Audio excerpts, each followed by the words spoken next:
Bonjour à tous. Donc vous êtes en train de vous connecter petit à petit.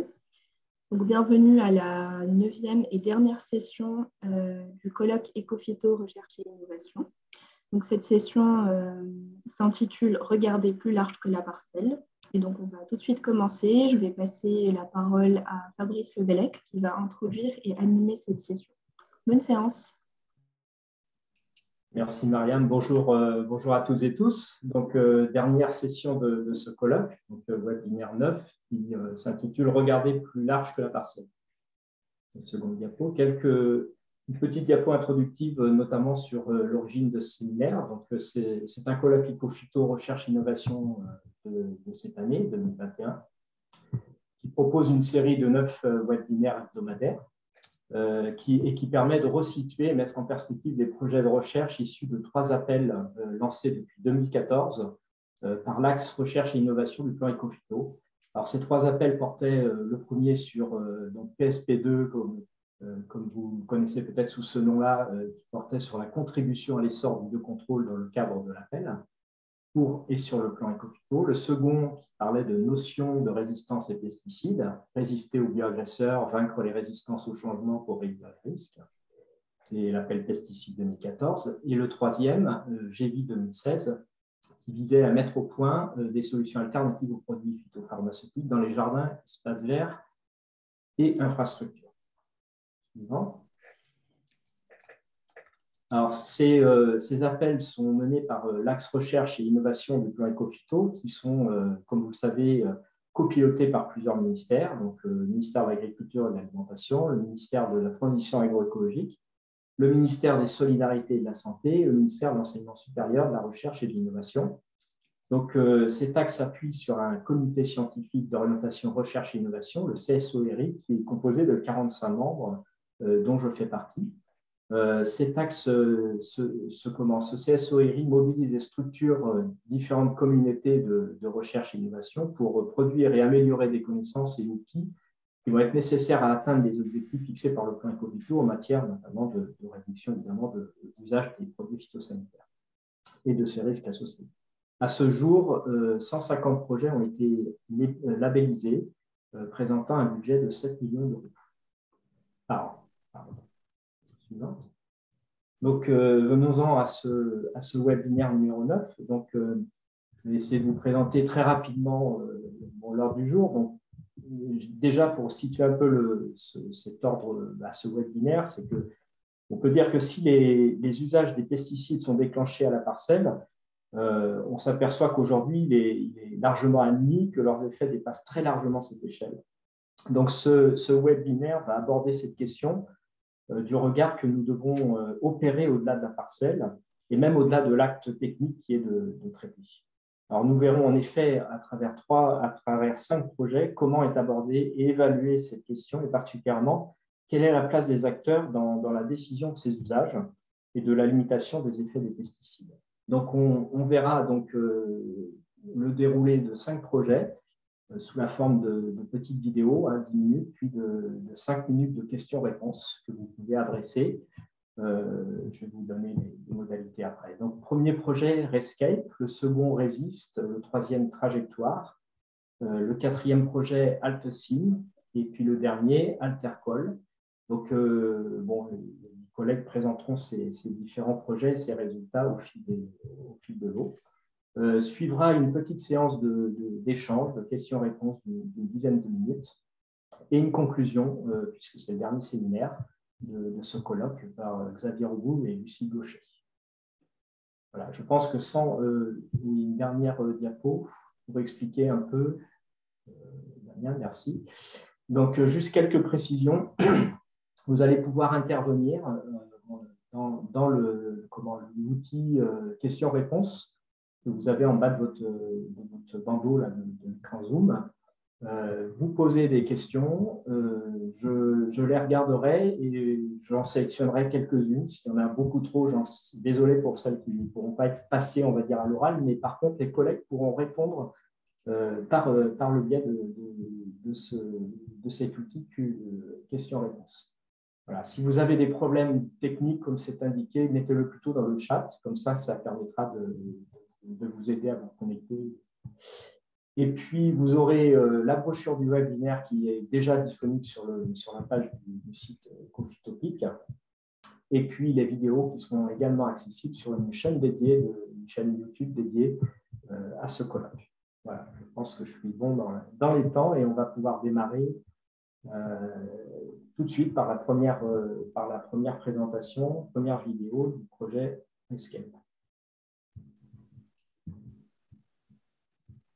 Bonjour à tous. Dans le cadre de ce webinaire Ecophyto sur le thème de regarder plus large que la parcelle, nous allons vous présenter les résultats du projet Rescape, qui s'intitule Résistance des paysages agricoles au transfert de pesticides dans les sols et les organismes vivants. Les paysages agricoles sont des milieux plus ou moins hétérogènes qui abritent une biodiversité nécessaire au bon fonctionnement des agroécosystèmes.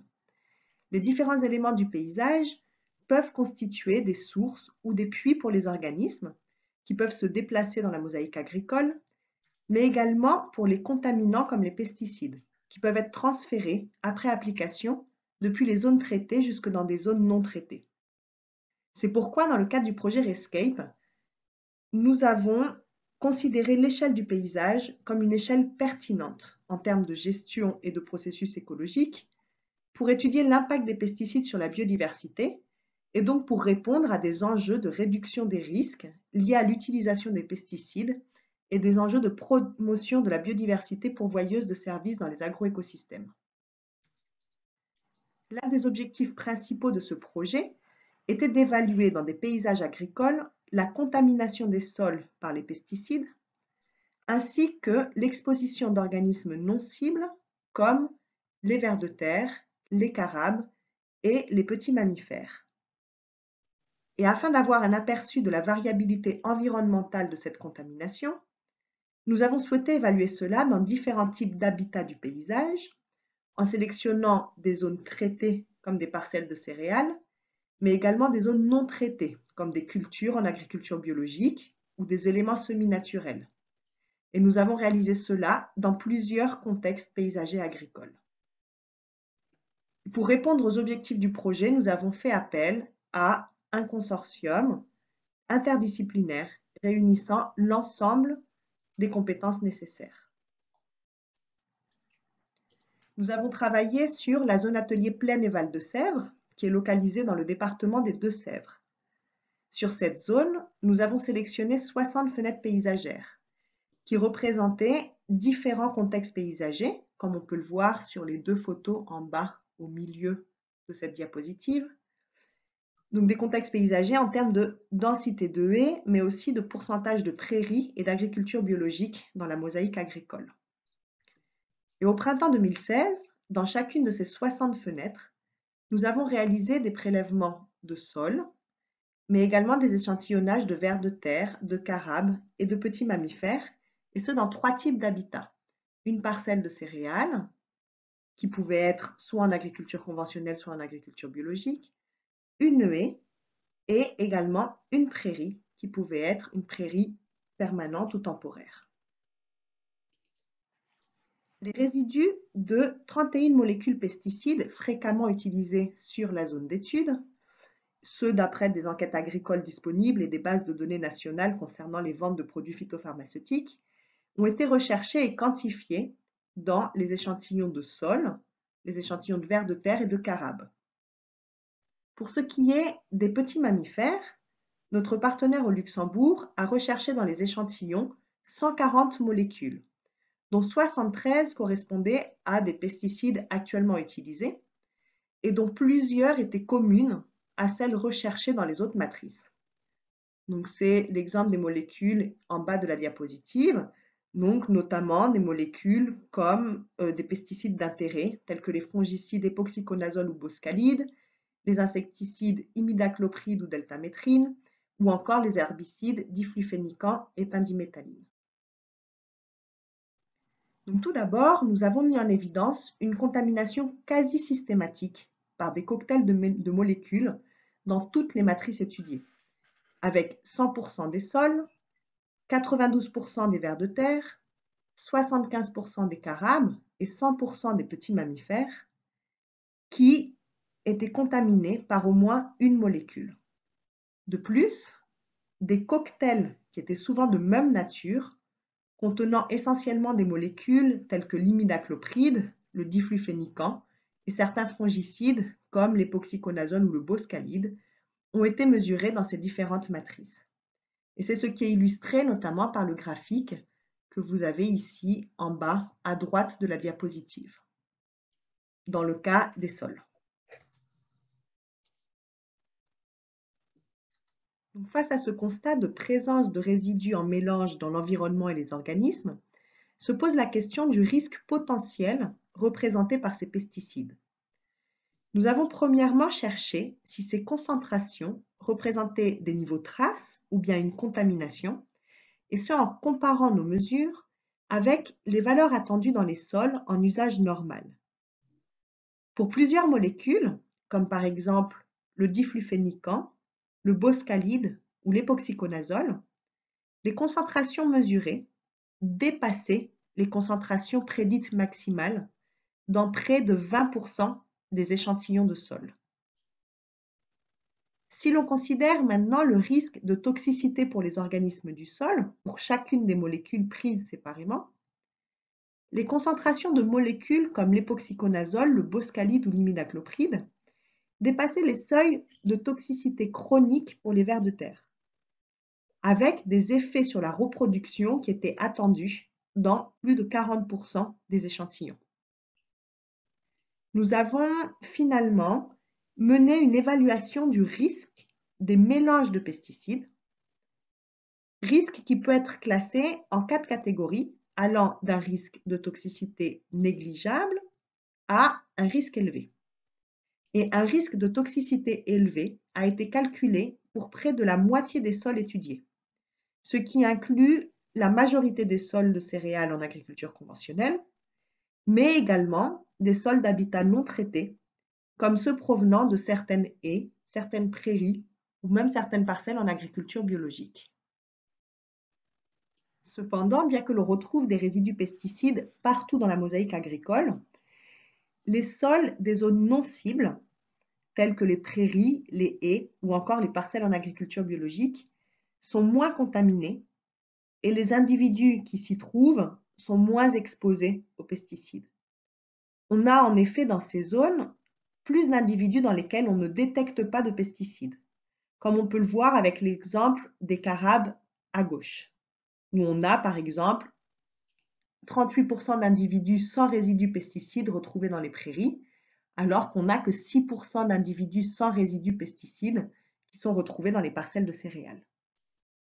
On retrouve, pour les individus exposés, en moyenne un nombre de molécules d'herbicides, de fongicides et d'insecticides par individu qui est significativement plus faible, comme on peut le voir avec l'exemple des vers de terre sur la figure qui est au milieu de cette diapositive. Et on retrouve également des concentrations en pesticides dans les individus qui sont plus faibles. Et c'est ce qu'on peut voir ici avec l'exemple des insecticides qu'on retrouve dans les petits mammifères. Et donc l'ensemble de ces résultats souligne l'importance de ces éléments non traités dans la mosaïque paysagère qui vont jouer un rôle de zone refuge pour les organismes vis-à-vis de l'exposition aux pesticides. Donc pour finir, en complément, une approche de modélisation a été développée pour étudier le rôle des haies sur la dispersion atmosphérique et le dépôt des pesticides à l'échelle du paysage. Différents scénarios ont été testés en se basant sur des configurations paysagères réelles, c'est-à-dire des configurations paysagères issues de contextes paysagers étudiés dans le cadre du projet RESCAPE. Les résultats ont montré que la présence de haies est à l'origine d'une diminution de la dispersion et donc aussi des dépôts de pesticides sur les zones adjacentes non cibles, du fait des turbulences atmosphériques qu'elles génèrent. Cet effet d'abattement des contaminations par les haies a été mis en évidence quelle que soit la localisation des haies, que ce soit en aval ou en amont de la parcelle traitée. Et l'effet est plus fort, il s'ajoute lorsqu'il y a plusieurs haies, notamment une haie en aval et une haie en amont de la parcelle traitée. La taille de la haie, et notamment son épaisseur, joue aussi un rôle, avec une diminution des dépôts plus forte lorsque la haie est plus large. Ainsi, ces infrastructures agroécologiques peuvent jouer un rôle bénéfique pour limiter les contaminations dans la mosaïque paysagère. Les résultats de ce projet nous ont permis de nous questionner quant à la pertinence et l'efficacité des méthodes actuelles pour l'évaluation du risque lié aux pesticides, ainsi que quant à l'innocuité des pesticides autorisés tels qu'utilisés actuellement pour l'environnement et la biodiversité. Nous pensons qu'il serait pertinent et indispensable de procéder à des analyses de résidus pesticides dans les sols et la faune non cible dans le cadre des suivis post-homologation des molécules. Limiter les effets non intentionnels des pesticides et favoriser la biodiversité pourvoyeuse de services dans les agroécosystèmes, nous recommandons de réduire l'usage des pesticides à l'échelle du parcellaire, mais également d'augmenter la présence d'infrastructures agroécologiques dans le paysage, telles que des haies hautes et larges, adjacentes aux parcelles traitées, et aussi de favoriser la présence de plusieurs types de zones non traitées dans la mosaïque agricole, comme des prairies permanentes ou encore des parcelles en agriculture biologique. Pour finir, nos résultats suggèrent qu'il est indispensable de travailler à mieux quantifier les effets de l'exposition aux pesticides en mélange retrouvés in natura. Nous vous remercions pour votre attention.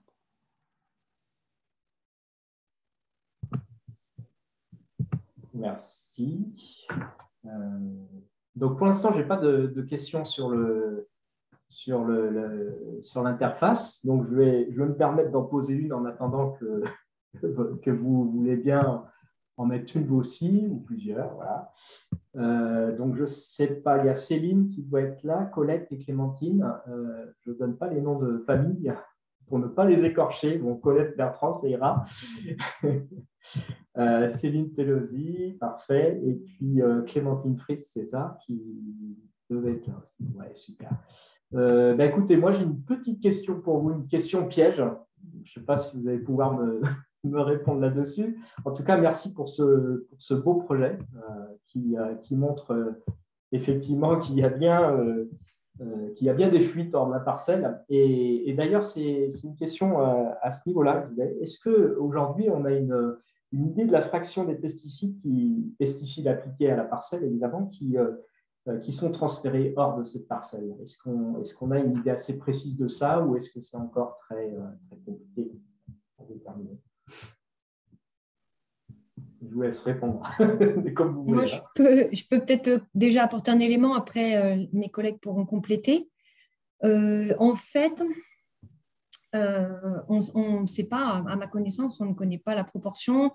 Moi, j'avais lu, quand on avait préparé le projet Rescape, on en avait discuté, et j'avais entendu que 30% des pesticides qui étaient appliqués sur des parties végétales étaient finalement retombés au sol, enfin arrivés sur le sol.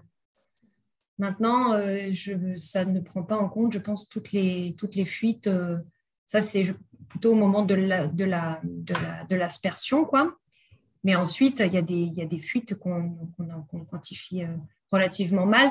Mais sur le devenir, je ne suis peut-être pas la meilleure personne pour répondre. Et puis, nous, c'est vraiment une photo à un moment donné. Donc, il faudrait faire un suivi temporel, dynamique pour le savoir. On a des collègues du coup de l'INRAE, donc anciennement IRSTEA, qui travaillent notamment sur ce qui se passe, en fait, ce qu'on retrouve dans l'eau. Donc là, on a des projets qui vont démarrer un peu en commun, où on voudrait faire des suivis aussi dans le sol et dans l'eau. Donc c'est surtout, eux, ils travaillent sur des bassins versants où ils ont en fait des parcelles qui sont drainées, et ils peuvent mesurer en fait dans les eaux de drainage ce qu'ils retrouvent. Et c'est moins de, alors je ne veux pas dire de bêtises parce que je n'ai plus le chiffre en tête, mais je sais que c'est moins de 1% en fait, des pesticides notamment qui sont appliqués sur la parcelle, qui retrouvent sur la zone humide artificielle qu'ils ont constituée. Donc en fait, justement, ça pose la question de, du coup, le reste, est-ce que ça reste dans le sol ou par la dispersion atmosphérique, où est-ce que ça se retrouve? Donc tout ça, c'est des choses où on a encore pas mal de recherches, je pense, à faire à ce niveau-là. Oui.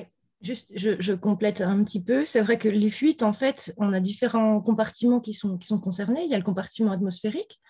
Dans Rescape, il y a eu des études sur la volatilisation, mais il y a aussi de la dérive au moment de l'application.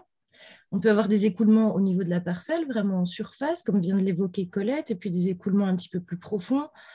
Donc, c'est vraiment complexe de quantifier toutes les fuites potentielles qui, en plus, varient suivant les modes d'application. Est-ce qu'on est sur de l'aspersion? Est-ce qu'on est sur de la semence enrobée? Et puis également, on s'attend à des fortes variations en fonction des caractéristiques physico-chimiques des molécules. Certaines vont pouvoir être volatilisées facilement, d'autres non. Certaines sont hydrophobes, d'autres hydrophiles. Donc, c'est assez compliqué d'avoir un chiffre global incluant tous les traitements à l'échelle d'une parcelle.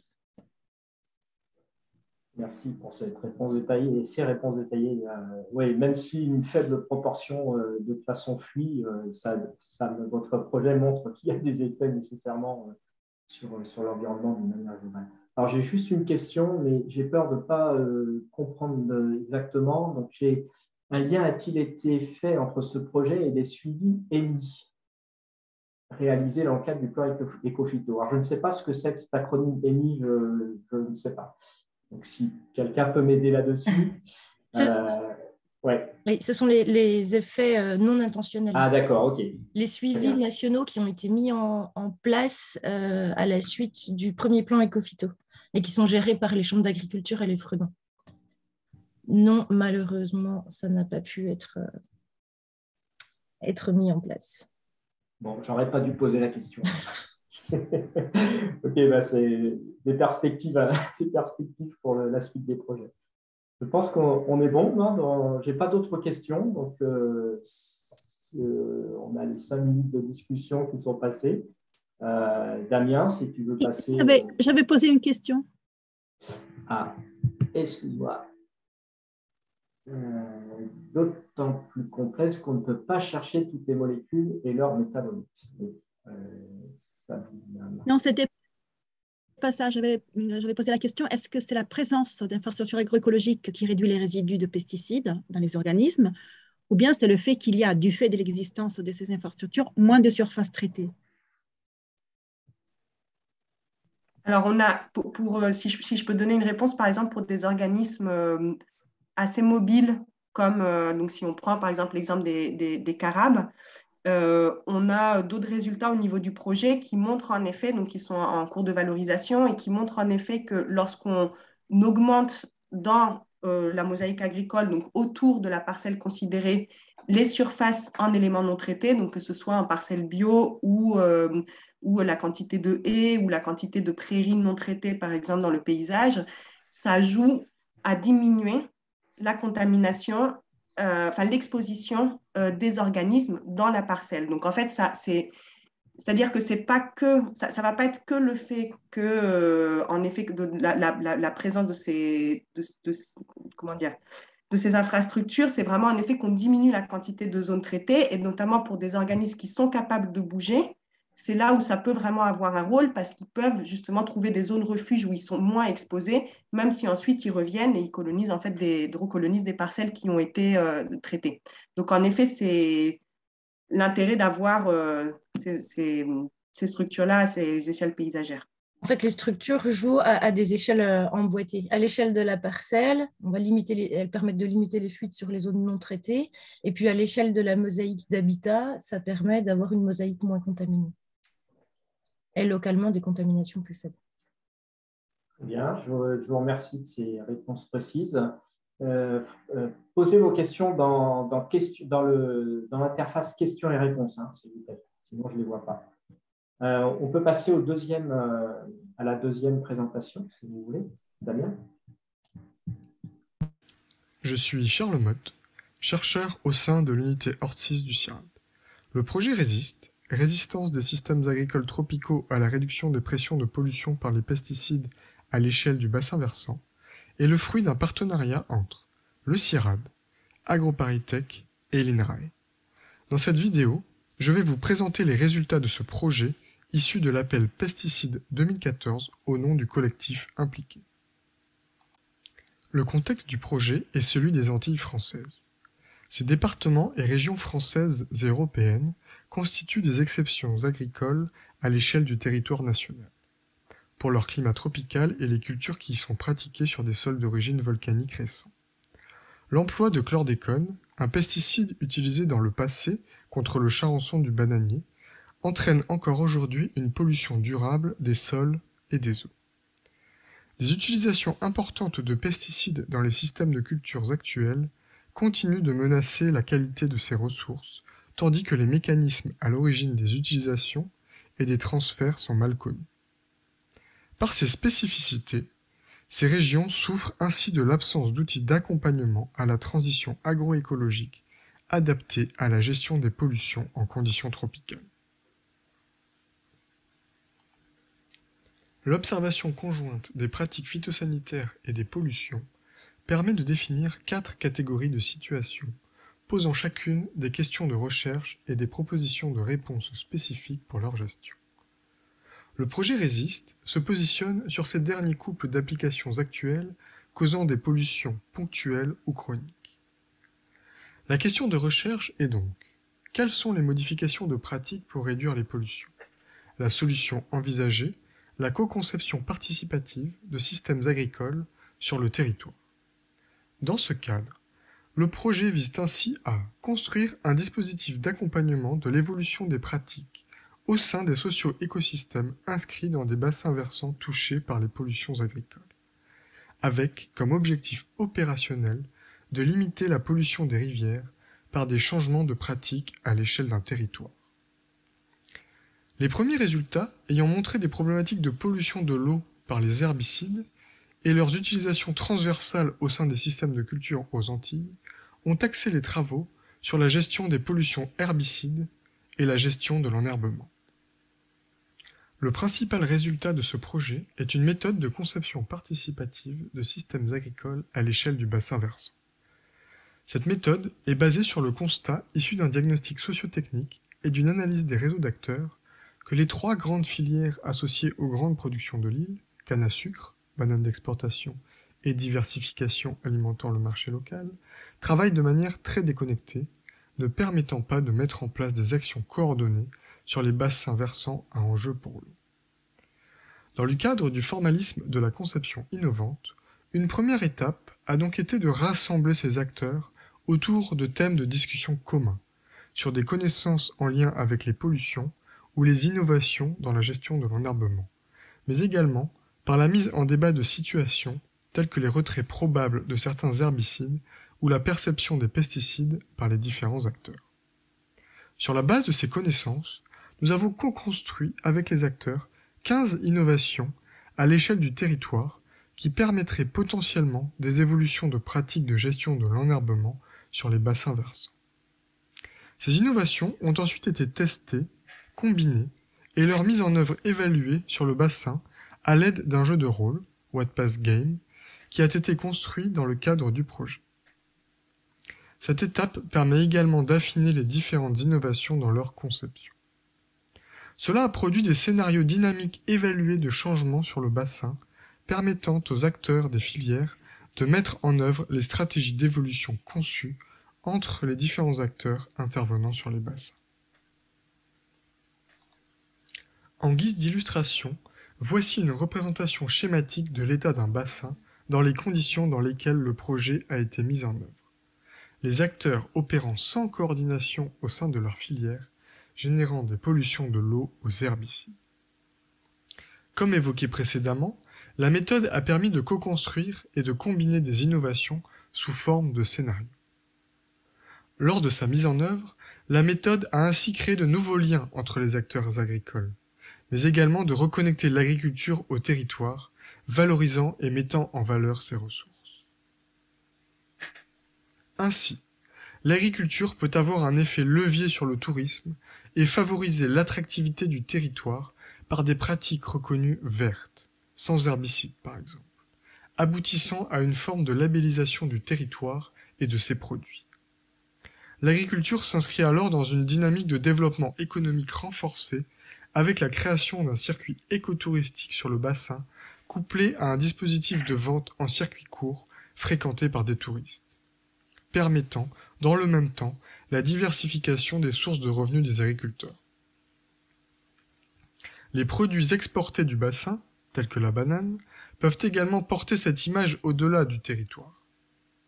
Ce type de scénario montre bien les ambitions et les interconnexions fortes nécessaires à l'innovation territoriale lorsqu'elle a pour objectif de créer un cercle vertueux de développement économique associé à la réduction des pesticides.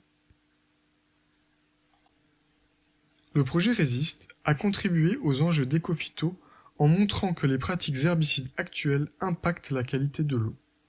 Cela met en exergue le besoin de soutenir des innovations en lien avec la gestion de l'enherbement. Le projet a également montré l'ambivalence forte perçue par les acteurs entre utilité et nocivité des pesticides. Cela appelle à soutenir des arènes locales pour la mise en débat des questions sociétales en lien avec les pesticides et leurs évolutions. Le projet a également montré la forte déconnexion entre les acteurs de ces territoires.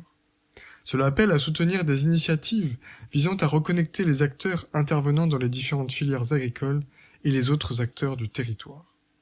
Enfin, le projet a montré l'intérêt d'intégrer l'agriculture dans un schéma de développement économique territorial.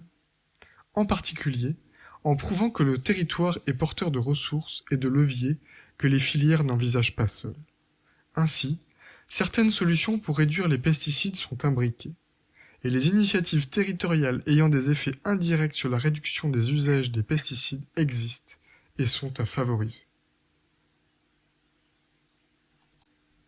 Dans le cadre du projet Résiste, les acteurs ont construit ensemble leurs propres innovations et scénarios d'évolution compatibles avec leurs contraintes. Ils sont ainsi appropriés et les pratiques plus facilement appropriables, comme on peut le voir sur les photographies. Cela montre bien que l'innovation territoriale est prometteuse pour accompagner le changement des pratiques agricoles. Afin d'aller plus loin dans le transfert des résultats et de la méthode, il faut poser la question de l'animation sur le long terme de ces dispositifs. Ici, les contrats de milieu, tels que le contrat de rivière du Calion, semblent être des outils adaptés à ce type d'animation pour maintenir des dynamiques de dialogue et de co-construction avec tous les acteurs et les secteurs. Les outils produits par le projet sont disponibles, tels que les écoles acteurs ou le jeu sérieux, pour faciliter l'animation. Il apparaît néanmoins nécessaire que des moyens suffisants et permanents puissent être dédiés à cette animation territoriale. Le projet Résiste a montré qu'il est nécessaire de construire et de maintenir dans la durée des espaces de concertation pour débattre de l'avenir de l'agriculture, proposer des objectifs localisés pour les nouvelles politiques publiques et conduire la réflexion, voire la négociation et l'allocation des ressources nécessaires à la transition. Également, de considérer les échelles territoriales pour élaborer les innovations sur la réduction de l'usage des phytosanitaires et les accompagner par des politiques publiques plus localisées. En guise de perspective, apparaît le questionnement de la généricité et des modalités d'adaptation à d'autres contextes de la méthode et de ses outils. Cela passera en particulier par l'application de la méthode sur d'autres territoires à enjeu pour l'eau, comme c'est le cas par exemple actuellement à La Réunion. Je vous remercie pour votre attention et je remercie l'ensemble des contributeurs au projet Résiste, ainsi que l'animation Ecophyto pour l'organisation de ce webinaire. Si vous souhaitez des précisions à l'issue du webinaire, n'hésitez pas à me contacter à l'adresse électronique indiquée.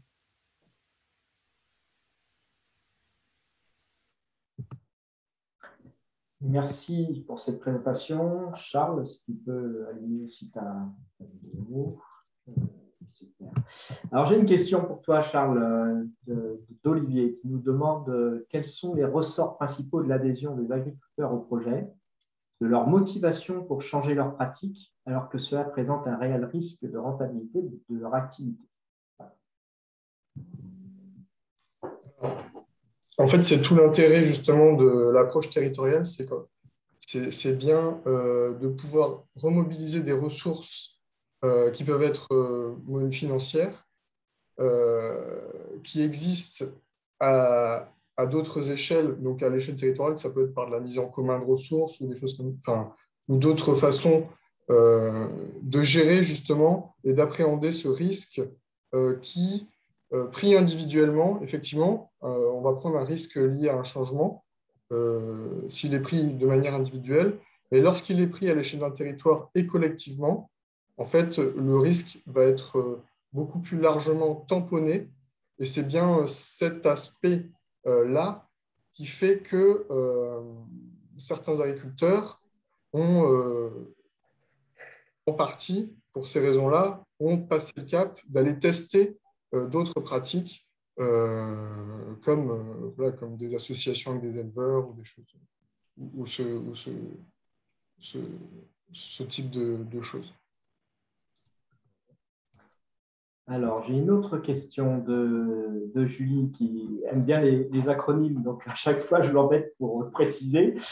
Donc, la question, hop là, donc elle te remercie déjà pour cette présentation. Et alors, elle se demande si ce type de démarche pourrait s'imaginer sur des filières grande culture, polyculture, élevage. Ou alors sur des secteurs où les interlocuteurs du Conseil sont nombreux et concurrents. Oui, alors, bon, je sais pas comment je peux répondre à cette question. Alors, je pense que c'est applicable.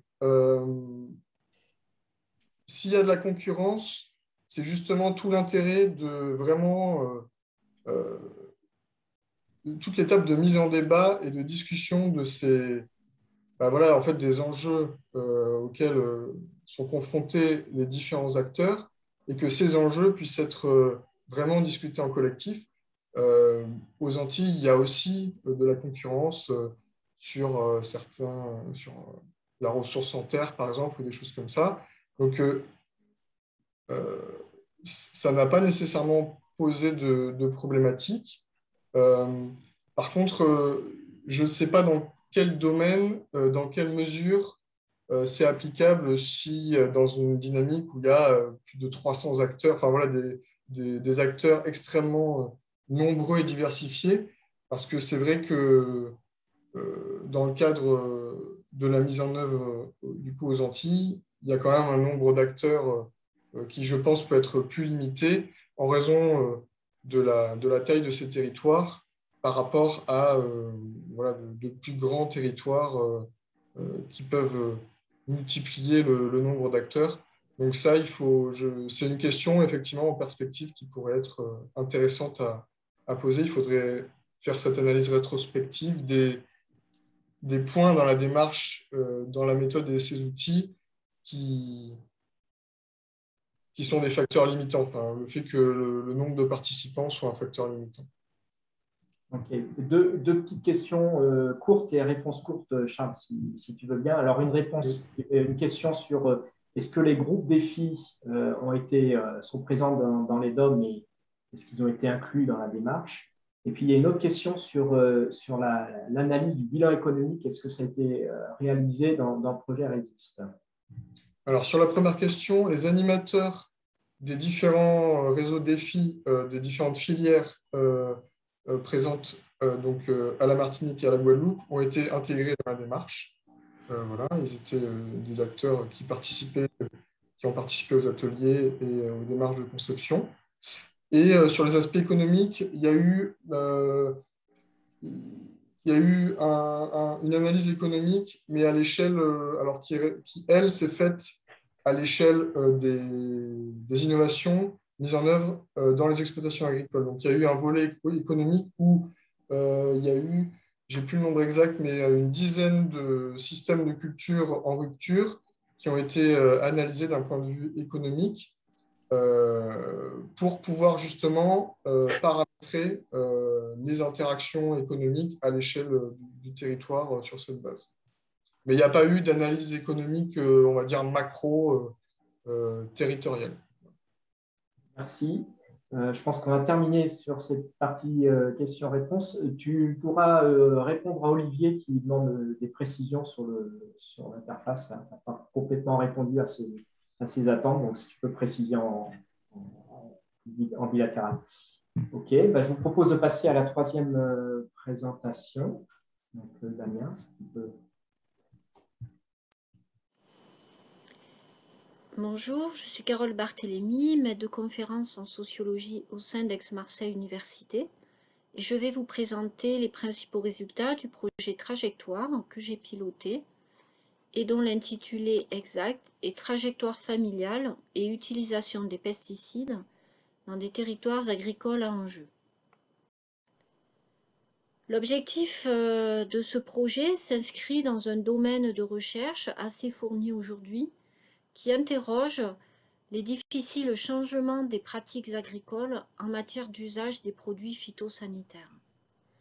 Plutôt que de nous intéresser à la notion de résistance au changement, nous avons choisi de réfléchir à la notion de trajectoire que nous avons conceptualisée à travers 3 perspectives.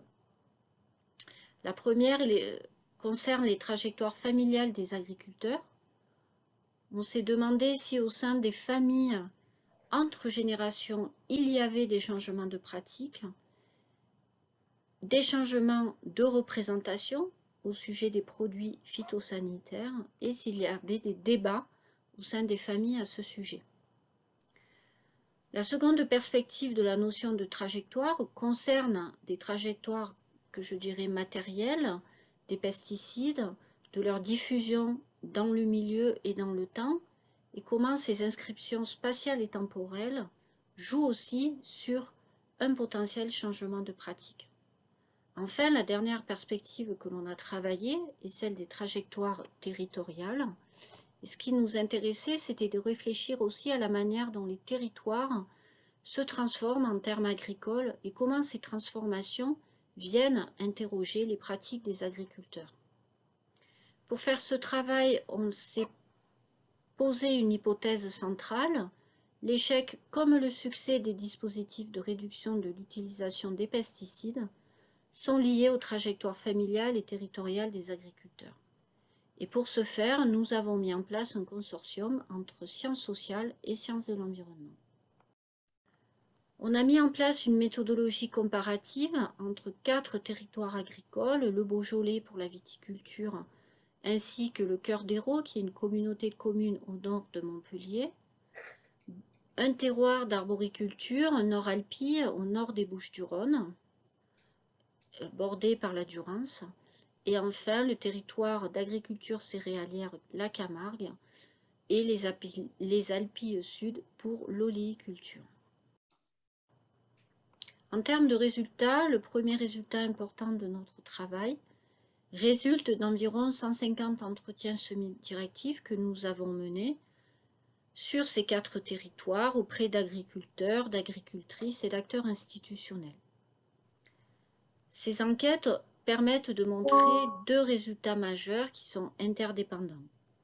Le premier est l'évocation par toutes les personnes rencontrées de l'évocation d'une période d'utilisation systémique des produits phytosanitaires sans grande protection, que ce soit pour la santé des utilisateurs et celle de l'environnement. Alors si on n'a pas été étonné du début de cette période, à savoir l'après-guerre, on a pu s'interroger sur le fait qu'on ne sait pas bien, en tout cas on est certain que cette période systématique n'est pas terminée pour tout le monde, mais en tout cas qu'il y a eu vraisemblablement une prise de conscience il y a 10 ou 15 ans, pour la majorité des personnes rencontrées. Le second résultat important réside dans le fait que sur tous nos terrains, nous avons observé et échangé au sujet d'initiatives individuelles ou collectives, plus ou moins anciennes, de prise de distance avec cette utilisation systémique des produits phytosanitaires. Initiatives qui ne sont pas forcément connues ou publicisées comme telles.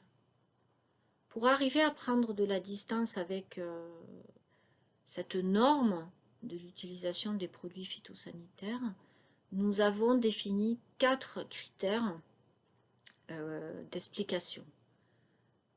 Le premier critère, c'est le poids des normes administratives que les agriculteurs rencontrés ont mis en premier dans les entretiens comme un facteur de résistance au changement. Le second critère est la pression sociale, le regard des autres, qui peut d'ailleurs parfois, à l'inverse, contribuer à changer ces pratiques, mais qui sont vécues comme un facteur négatif à l'égard de la profession. Il y a aussi la solidarité familiale, les valeurs que l'on a du mal à affronter quand il va falloir changer de pratique. Et puis l'attachement au territoire qui peut fonctionner comme un frein à l'avènement d'un changement. Le second résultat que je souhaite mettre en valeur est le fait que ce projet a généré un dialogue interdisciplinaire entre des chercheurs en sciences de l'environnement qui travaillent sur la diffusion des pesticides dans l'eau et l'ergotoxicologie. Et pour une fois, ce sont ces chercheurs en sciences de l'environnement qui sont venus dans notre propre logique disciplinaire pour essayer de comprendre comment on travaillait, comment on réalisait des enquêtes et qu'est-ce qu'on faisait de ces matériaux issus des entretiens semi-directifs. Donc on a tenté une méthodologie exploratoire à partir des entretiens réalisés dans le Beaujolais. On a extrait ce qu'on appelle des verbatims, c'est-à-dire des extraits d'entretien qu'on avait choisis à partir de thèmes décidés ensemble au sujet des produits phytosanitaires. Et ensuite, ce sont les collègues qui les ont caractérisés avec leur propre regard. Et en fait, on se rend compte que c'est l'approche agronomique qui est essentiellement discutée dans les entretiens par les agriculteurs par rapport à l'utilisation des produits phytosanitaires dans le cadre de leur exploitation économique. Ensuite, la contamination des milieux est discutée et de manière minoritaire la question sanitaire. Le troisième et dernier résultat du projet de trajectoire réside dans le fait qu'une sociologue et une ergotoxicologue du projet ont suivi la formation Certifito en tant qu'observatrice. Nous avons mis en commun nos observations et nous arrivons au résultat suivant qui est de montrer les limites de ce dispositif qui est pensé de manière uniforme et qui pourtant s'adresse à des groupes sociaux très hétérogènes dans le monde agricole, entre des groupes sociaux dont le capital social, culturel et économique peuvent se permettre de juger la formation largement inutile, voire eux-mêmes disent en savoir plus que les formateurs ou les formatrices, et des groupes sociaux qui subissent d'une certaine manière cette formation, qui n'ont pas les capitaux idoines pour arriver à intégrer tous les éléments délivrés lors de la formation. Donc c'est un contenu inadapté aux différents groupes sociaux. Nous pensons aussi que le dispositif Certifito ne laisse pas assez de place à l'expérience des formés. Il n'y a pas assez de temps pour que ces personnes s'expriment et puissent expliquer les difficultés qu'ils rencontrent pour mettre en place ce qui est réglementé. Et enfin, il y a une évaluation à terme qui est problématique car elle ne prend pas en compte la culture de l'utilisateur et ce qui serait important d'intégrer. En termes de contribution aux enjeux d'éco-phyto, nous avons pu mener à bien un travail dans une démarche systémique entre disciplines et qualitative pour accompagner l'action publique. Il nous importe de rappeler qu'il faut se positionner sur le registre des idées de la culture. Il nous semble important d'accompagner la transition de ces petites initiatives plutôt que de catégoriser le changement par des indicateurs quantitatifs. Toutes ces initiatives génèrent selon nous des savoirs et des savoir-faire qui seraient importants que les chercheurs considèrent pour co-construire des protocoles de recherche. Donc on espère que ce projet montre l'intérêt de ne pas seulement réfléchir en termes de modèles quantitatifs, mais de s'intéresser au récit des expériences et également d'embarquer des chercheurs en sciences de l'environnement vers les démarches des sciences sociales. En termes de valorisation et transfert des résultats, nous avons eu des publications dans des revues académiques, des articles de vulgarisation, des rapports de stage, pas mal de communication et des réalisations de vidéos dans le cadre notamment de Fêtes de la Science. Pour les perspectives, nous avons d'autres publications en cours. En parallèle de ce projet, avec une collègue F. Bureau-Point, qui est anthropologue au CNRS, qui travaille dans les pays du Sud, nous avons monté un réseau qui s'appelle SHS Pesticides pour partager nos informations et nous organisons annuellement depuis 3 ans un séminaire. Le prochain aura lieu à Bordeaux en mars sur exposer, s'exposer, être exposé, quelle approche en SHS. Nous comptons porter un projet Trajectoire 2 et enfin nous pensons que ce qui est important c'est que ce projet Trajectoire qui porte la parole des agriculteurs permet aussi de montrer les limites d'une action publique et qu'il est nécessaire que la collaboration se fasse aussi entre chercheurs et action publique pour que cette action s'interroge sur son propre fonctionnement et son propre système de représentation pour mieux intégrer les approches systémiques et qualitatives. Et je termine en vous montrant l'ensemble des personnes qui ont participé au projet et je vous remercie de m'avoir écouté. Merci Carole, on t'a vu en plus et... Bonjour tout le monde. Bonjour Carole. Et puis il y a Gilles, voilà, Gilles Armani qui va aussi ouvrir sa caméra. Oui, Gilles est là aussi. J'ai une question d'Olivier pour vous qui porte sur en quoi les normes administratives sont un frein au changement dans ce cas précis. Quelles normes supplémentaires s'appliquent à celles et ceux qui décident de réduire ou d'abandonner les phytos? Alors là, je serais incapable de vous parler d'une norme.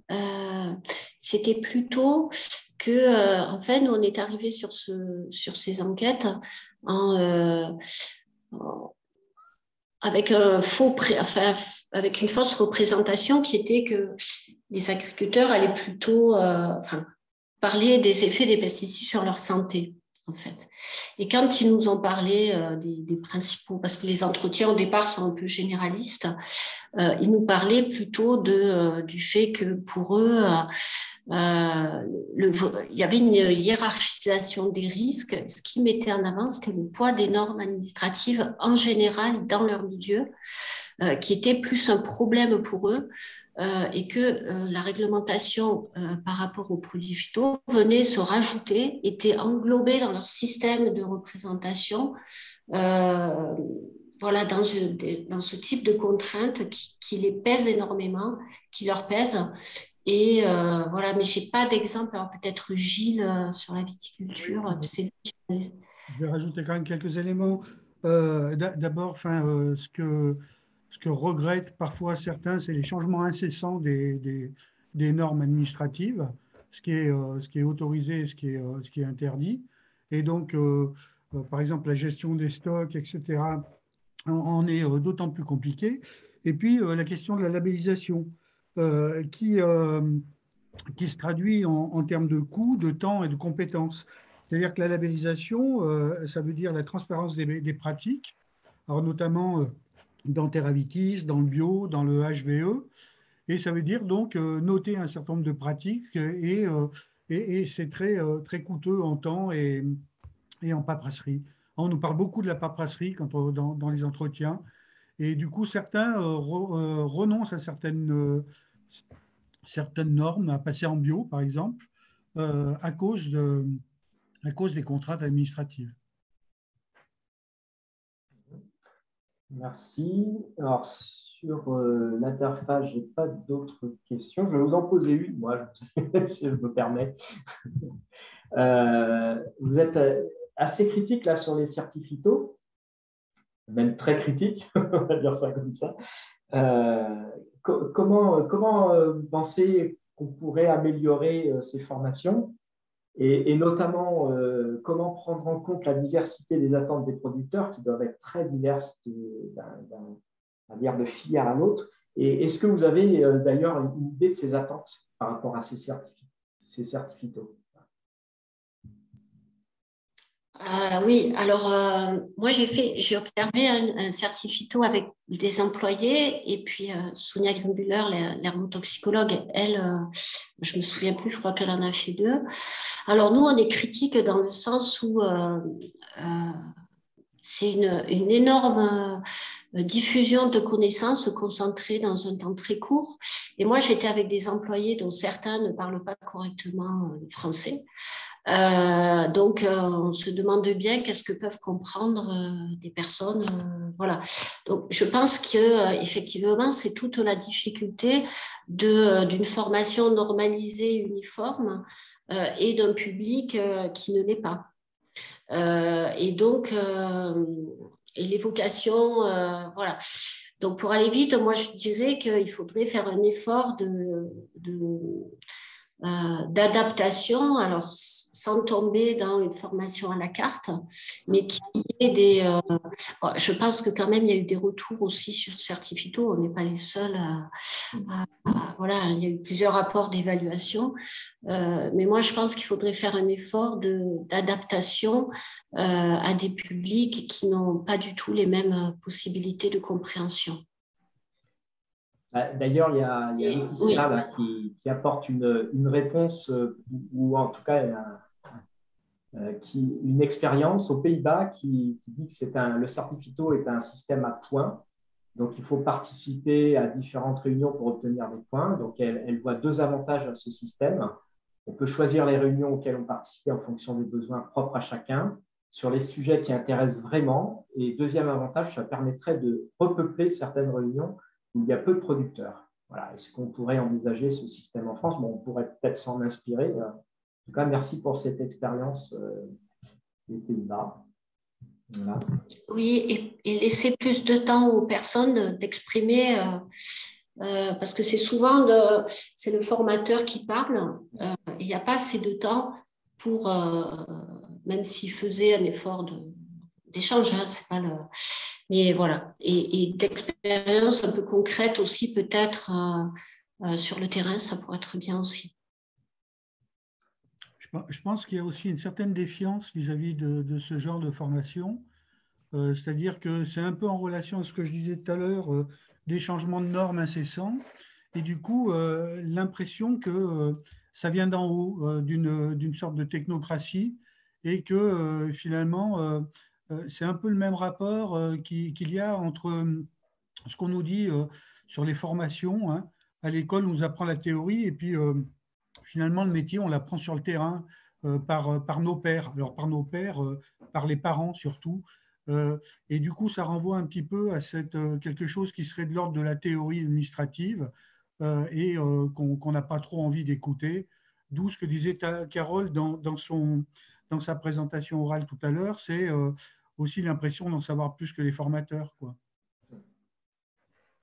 Merci. Merci pour cet échange riche.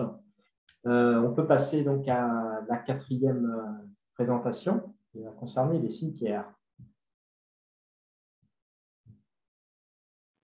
Le projet ALCIM est un programme expérimental et démonstratif de végétalisation dans les cimetières afin d'accompagner les collectivités dans leur transition au zéro phyto.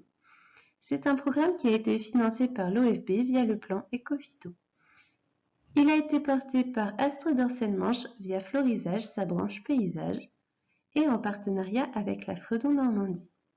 Ce webinaire s'organise en 4 parties. Une première reprenant les sites d'expérimentation et les essais mis en place. Une seconde qui reprendra les résultats des expérimentations. Une troisième partie plutôt orientée sur l'enquête de terrain. Et enfin, nous terminerons avec les documents de communication réalisés au sein de ce projet. Commençons par les sites d'expérimentation et les essais qui ont été mis en place. Le choix des différents sites pilotes s'est fait suite au diagnostic réalisé par la Fredon Normandie. un audit de 94 cimetières normands a été réalisé. Plusieurs choses ont été prises en compte, le contexte communal, les méthodes d'entretien, la sensibilité de la municipalité, la présence de végétation, etc. Ce diagnostic a permis la création d'une banque de données qui nous a permis de nous rendre compte que les allées principales, les allées secondaires et les intertombes étaient très souvent en gravillon. Les arbres étaient présents, soit isolés ou en alignement, mais on trouve plus facilement des arbustes sous forme de haies autour des cimetières. On peut également retrouver quelques parcelles enherbées sur les zones d'attente. Par contre, les plantations de vivaces ou d'annuelles ne sont pas forcément très présentes. Suite au diagnostic de la Fredon, et afin d'avoir une représentativité régionale, nous avons choisi 8 sites pilotes distincts sur la Normandie, 2 en Seine-Maritime, 2 dans l'Eure, 2 dans le Calvados et 2 dans la Manche, chacun représentatif de différentes typologies paysagères que nous retrouvons sur la région. De la végétalisation a été mise en place sur les 8 sites pilotes vus précédemment. Nous avons ici une synthèse chiffrée. Nous pouvons observer que les 3/4 de cette végétalisation est de l'enherbement. Une moitié de ces 3/4 d'enherbement constitue de l'enherbement manuel et mécanique, le quart restant de l'enherbement hydraulique. Le quart restant de la végétalisation reprend aussi bien les implantations de vivaces en intertombes et en dos de tombes, la mise en place de prairies fleuries et les solutions pré-végétalisées. Maintenant, nous allons voir les différents résultats de ces expérimentations. Nous pouvons voir ici les différentes modalités d'enherbement qui ont été testées, à savoir si les gazons étaient mycorhizés ou non, ou s'il y avait apport de légumineuses ou non. Le travail du sol a été différent à chaque implantation. Nous avons également testé des mélanges avec une diversité botanique, environ 12 mélanges différents. Enfin, les modes d'implantation, manuel, mécanique ou hydroseeding, ont été testés. Nous avons pu étudier le comportement des différentes variétés de graminées. Il est important de choisir son mélange en fonction du lieu d'implantation et du passage. Il est à retenir que sur des sols très passants, la fétuque ne donne pas forcément de très bons résultats. Elle a une pousse lente et ne supporte pas bien le piétinement. A contrario, le régras a une pousse rapide qui nécessite donc beaucoup plus d'entretien, mais résiste très fortement au piétinement. Nous avons également pu comparer les différentes techniques d'implantation des gazons. Il est à retenir que si on a un petit espace peu accessible, le semis manuel est préconisé, c'est rapide, ça ne nécessite pas de matériel, par contre la levée n'est pas homogène. Sur de plus grands espaces, on peut utiliser un semis mécanique, c'est rapide, c'est facile et la levée est homogène. Par contre, on ne peut pas accéder à tous les espaces du cimetière. Enfin, il est également possible de faire un semis hydraulique, c'est rapide, on ne passe qu'une seule fois, la levée est homogène et rapide. Par contre, cela a un coût supérieur aux 2 autres méthodes. Enfin, pour en revenir aux modalités de vivaces, nous avons testé 30 vivaces différentes en monovariété ou en composition de massifs. Le sol a été plus ou moins travaillé. Nous avons utilisé des vivaces en godet de 10 ou en micromotte. Et enfin, le paillage a été défini avec les équipes techniques afin de faciliter l'entretien. Nous avons un petit tableau récapitulatif d'une dizaine de vivaces, celles qui ont été les plus intéressantes ou les plus envahissantes sur la trentaine d'espèces que nous avons testées en monovariétal dans les intertombes. Il est important de noter que les espèces qui se sont installées et développées et qui ont de bons résultats d'un point de vue comportement sont celles qui se développent sous forme de coussins. En effet, celles-ci restent bien dans l'espace défini par les tombes et ont un développement qui ne vient pas abîmer les monuments. Ce n'est pas le cas pour les espèces traçantes telles que Frankenia laevi et Polygonum affiné qui, elles, viennent déborder sur les monuments, ce qui ne convient pas forcément aux usagers. Venons-en aux prairies fleuries. Donc, nous avons travaillé sur des mélanges commerciaux et des semis qui ont été réalisés sur mesure. Et nous avons également eu des semis qui ont été installés simplement sur un sol griffé et d'autres sur lesquels le sol avait été travaillé sur 5 cm de profondeur. Nous avons ici un tableau récapitulatif des différents mélanges utilisés dans les sites pilotes. Nous pouvons remarquer que certains ont très bien fonctionné, tels que Sedamix platine, ultra court pérenne. D'autres, à contrario, tels que Prairie cassicole, n'ont pas très bien fonctionné, ce qui peut sans doute s'expliquer à un orage survenu juste après l'implantation. Il est important de retenir que les prairies fleuries mises en place dans les cimetières ne sont pas toujours très bien acceptées par la population. C'est des choses sur lesquelles il faut énormément communiquer. La dernière modalité de végétalisation testée était les solutions prévégétalisées, à savoir tapis de sédum, tapis de vivace et sédum en fragments. Nous pouvons observer que nous avons eu de très bons résultats avec les solutions prévégétalisées. Les tapis de vivace et les tapis de sédum sont intéressants car dès le démarrage, nous avons quelque chose de mis en place. Les fragments sont un petit peu plus longs au démarrage, mais in fine, le résultat est identique. À la suite des expérimentations, nous nous sommes attachés à retracer le processus d'acceptation de cette nouvelle végétalisation, que ce soit au niveau des usagers de ces cimetières et des gestionnaires des sites pilotes, agents comme élus. 2 questionnaires ont ainsi été élaborés pour chacun des 2 publics. Une affiche permettant l'accès à un questionnaire en ligne a ensuite été mise en place sur les entrées de chaque site pilote en avril 2021. Cependant, nous avons dû organiser des déplacements sur site afin de récolter davantage de réponses aux questionnaires et nous en avons profité pour faire un bilan sur les 4 années avec les gestionnaires directement sur place.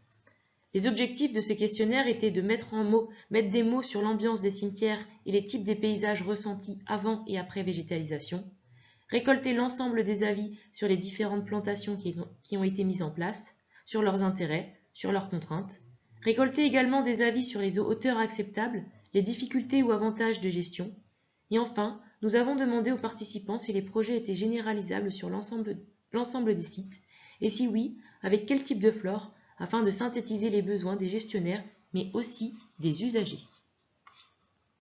Une synthèse des réponses a ensuite été faite et plusieurs tendances ont pu être mises en avant. En effet, les retours ont été nombreux auprès des gestionnaires des sites pilotes. Les usagers ayant bien pris en compte les changements paysagers sur le site, ils n'ont pas hésité à manifester leur avis, positif comme négatif, auprès des agents sur place, mais également en mairie auprès des élus. Les mots verts et vivants étant repris à de nombreuses reprises dans les questionnaires. Les gestionnaires ont tout de même avoué avoir quelques difficultés de gestion avec cette nouvelle végétalisation, et notamment lorsque le désherbage des intertombes était soumis à la reconnaissance de ce qui est une adventice de ce qui était implanté en expérimentation. Malgré tout, l'ensemble des publics souhaite généraliser la végétalisation des sites.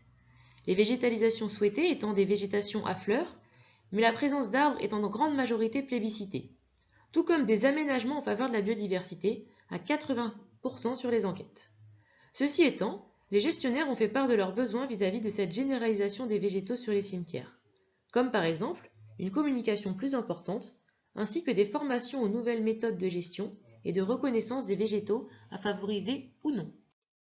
Tous ces éléments nous ont confortés dans l'idée de proposer des outils de valorisation du projet ALCIM au travers de différents éléments, et notamment des fiches techniques de synthèse sur chacun des types de végétalisation, sur l'enherbement, les sédums, les vivaces intertombes, les prairies. Et avec pour chacune des fiches, des méthodes de mise en place, les résultats visuels au bout de 3 à 4 ans et les espèces les plus favorables à ce type de végétalisation. À ceci, nous avons également élaboré un guide des plantes sauvages, retrouvé communément sur les cimetières normands, et 22 espèces ont été choisies au regard de leurs intérêts écosystémiques. Des éléments de reconnaissance ont été listés pour chacune, ainsi que des photos pour les reconnaître. De plus, un guide beaucoup plus complet que les fiches techniques citées précédemment a été rédigé afin de contextualiser le projet de végétalisation sur un site comme le cimetière. Cela a permis aussi d'apporter des solutions de végétalisation variées sur les différents types d'espaces présents dans un cimetière, mais également d'ajouter tous les conseils et nos clés de réussite pour mener à bien son projet de végétalisation. Enfin, la communication in situ étant primordiale, un kit de communication comprenant des affiches et un dépliant a été élaboré afin que les gestionnaires puissent compter sur un maximum d'outils de communication lors du montage du projet de végétalisation dans les cimetières. Nous vous remercions pour votre attention.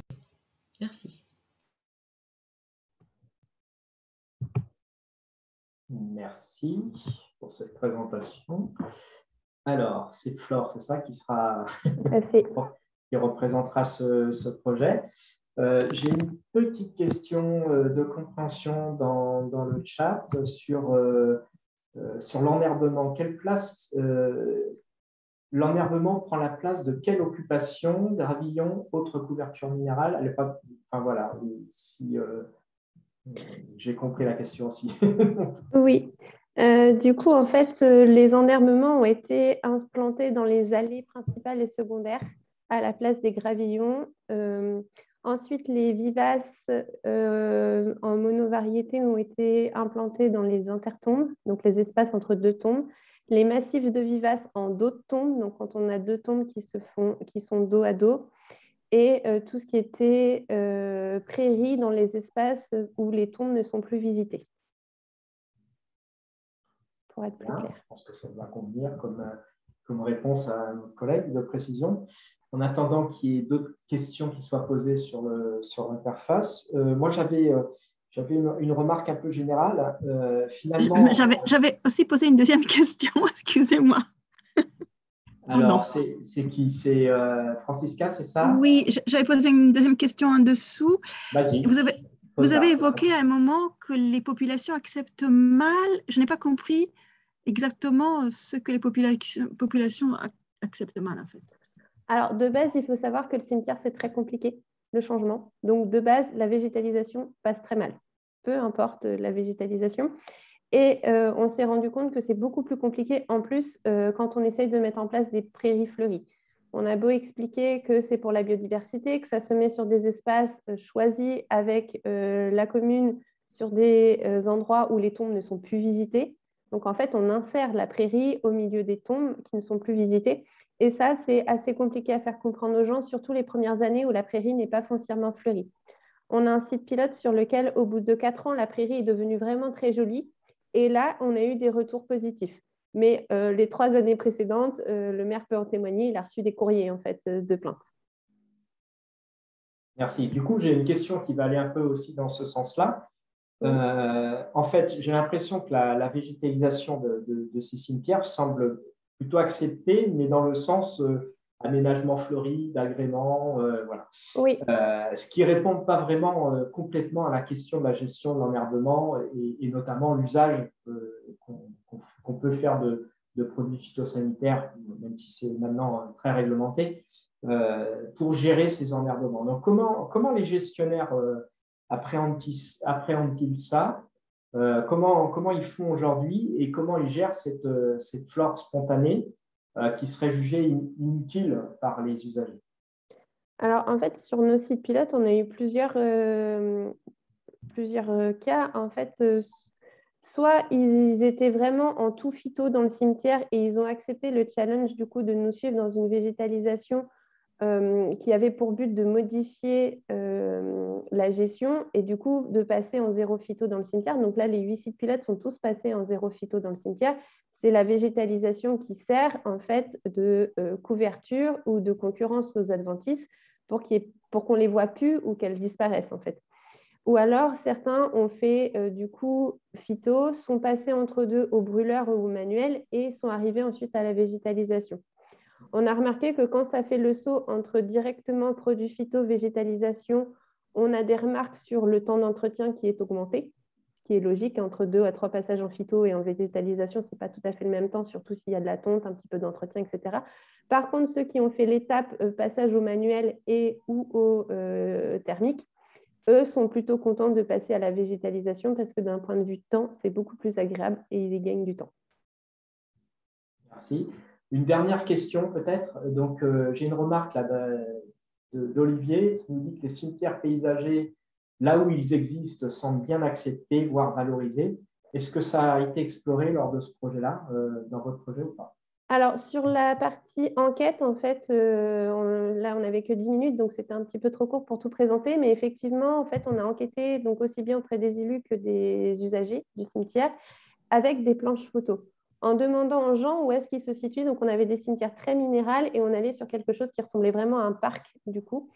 Et le but, c'était de réussir à situer les gens, où est-ce que les gens se situaient, où est-ce qu'ils aimeraient être, en fait, par rapport à ces photos.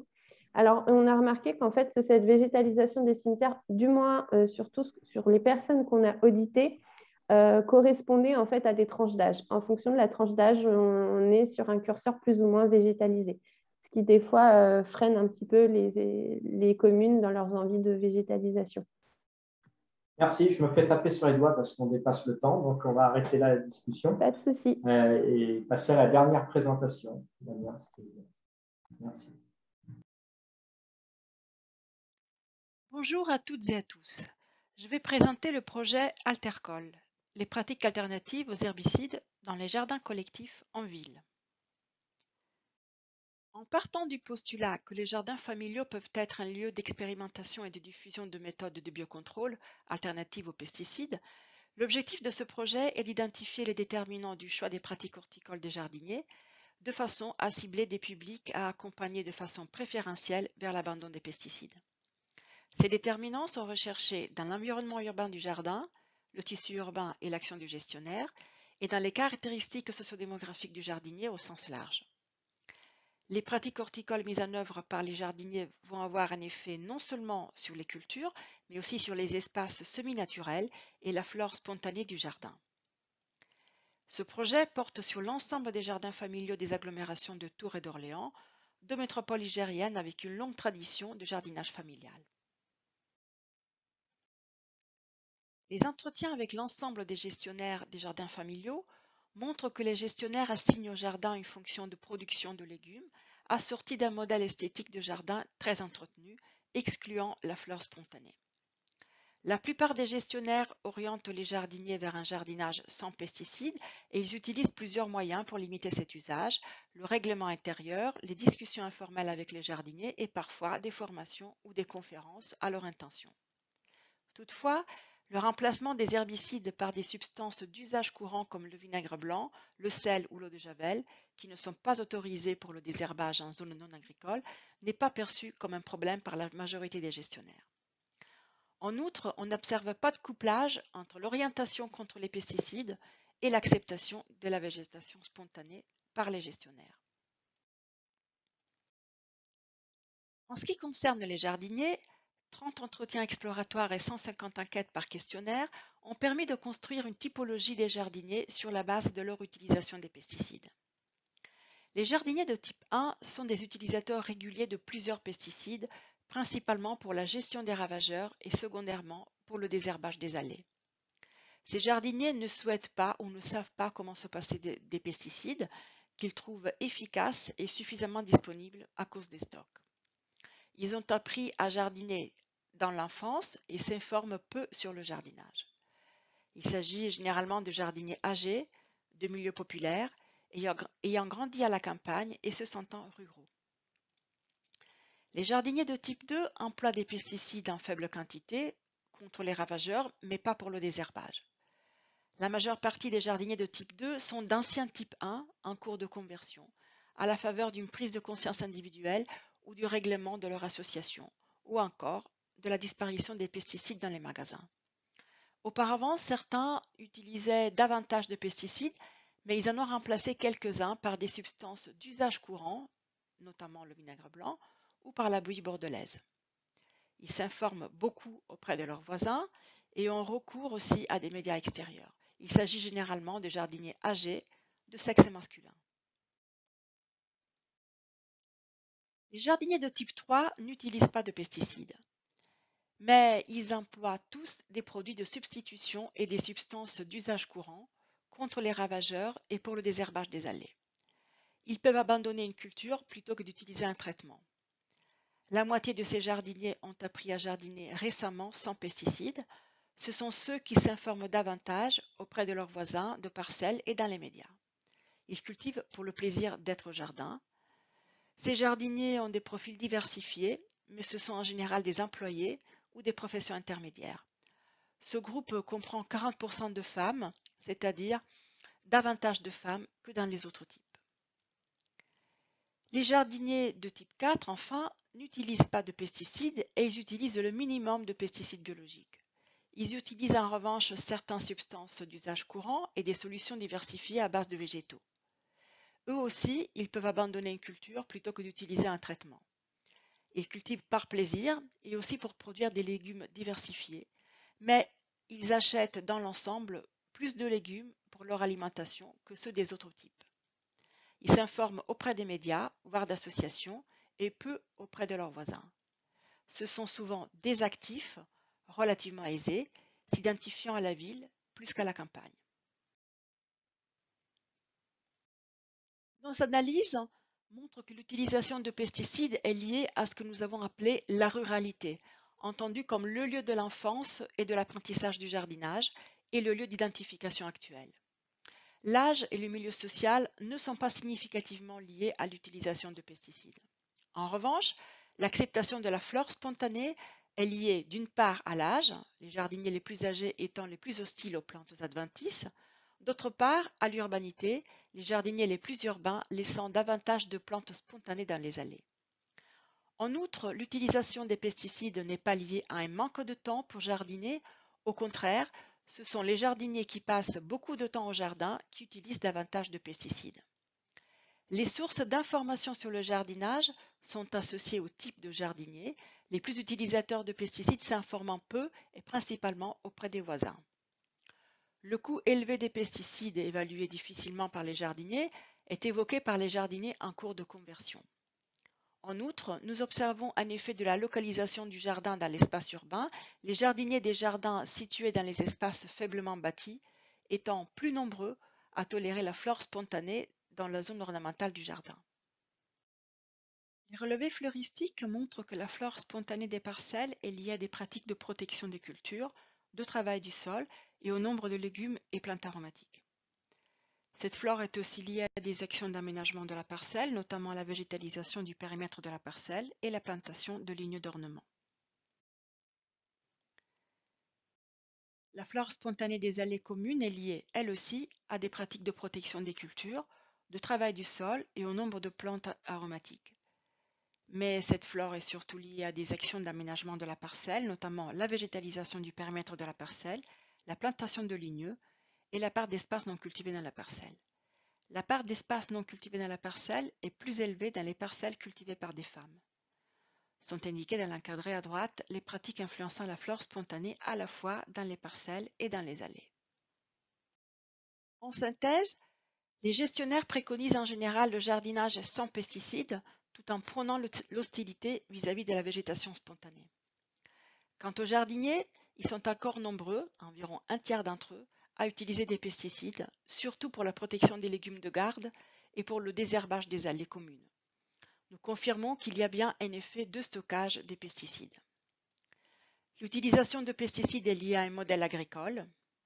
Par ailleurs, le prix élevé des pesticides a constitué un obstacle à leur utilisation. L'acceptation de la flore et de la faune spontanée est influencée par l'âge et par le milieu social. Nous pouvons dire que, confrontés à des normes contradictoires, potager sans pesticides mais sans végétation spontanée, les jardiniers remplacent les herbicides par des substances d'usage courant, non autorisées pour le désherbage en zone non agricole, notamment le vinaigre blanc, le sel et l'eau de javel. Ces pratiques horticoles, notamment l'utilisation de bouillie bordelaise, un fongicide autorisé en agriculture biologique, le travail du sol, mais aussi la plantation d'aromatiques et d'arbustes d'ornement, ainsi que la végétalisation du périmètre de la parcelle, influencent la flore spontanée des parcelles et des allées communes. Alors, comment accompagner la transition des jardiniers vers des pratiques sans pesticides? Notre recherche suggère 4 pistes. Tout d'abord, poursuivre les formations et conférences sur le jardinage proposées aux jardiniers. Attention toutefois, nos entretiens montrent que les jardiniers les plus utilisateurs de pesticides n'assistent pas aux formations, par manque d'intérêt ou par méfiance. Nous proposons également d'organiser des formations spécifiquement adressées aux gestionnaires des jardins familiaux, souvent peu au fait des méthodes de biocontrôle. Nous proposons également de diffuser des informations écrites, sur papier ou sur Internet, aux gestionnaires et aux jardiniers. Bien que cela risque de ne pas toucher les jardiniers les plus utilisateurs de pesticides, Cela pourrait au moins permettre de corriger le mésusage des substances d'usage courant ou de pesticides biologiques. Enfin, nous proposons surtout d'organiser des discussions informelles entre jardiniers, animées par une personne formée dans la médiation. Ce mode de sensibilisation en face à face nous semble le plus adapté aux jardiniers les plus utilisateurs de pesticides. Il s'appuierait sur la situation propre des jardiniers sans proposer de modèle idéal mais inatteignable et permettrait de tirer parti du caractère collectif des jardins familiaux. Les échanges entre voisins sont en effet limités à de petits groupes. Plusieurs publications scientifiques sont issues de ce projet. Ce projet a déjà donné lieu à des actions de transfert conduites en articulation avec notre partenaire France Nature Environnement, Centre Val de Loire. Pour finir, les perspectives scientifiques de ce projet concernent 3 axes. D'abord, l'évolution de la fonction du jardinage familial et son intégration dans les politiques locales.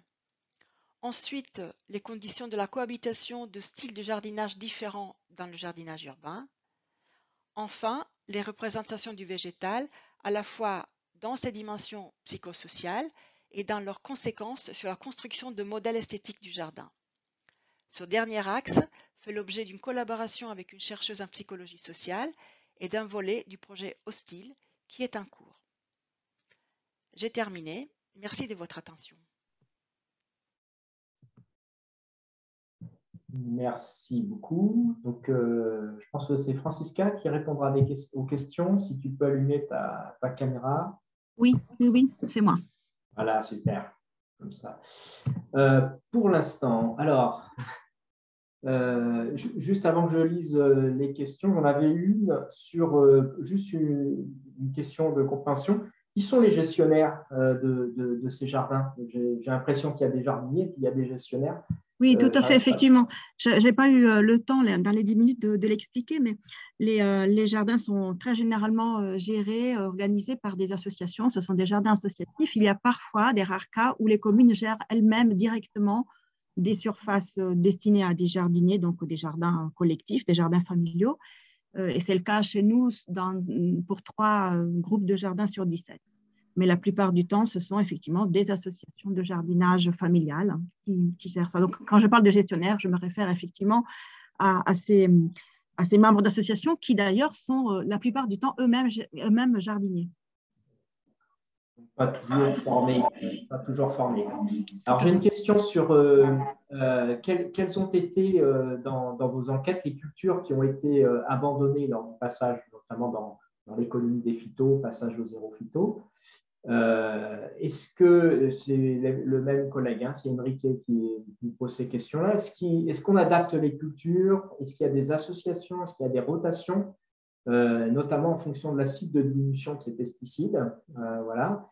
Et y a-t-il des questions, notamment si c'est une question un peu à part, y a-t-il des questions de conflit de voisinage entre les pros et les non-pros des pesticides au sein des mêmes collectifs?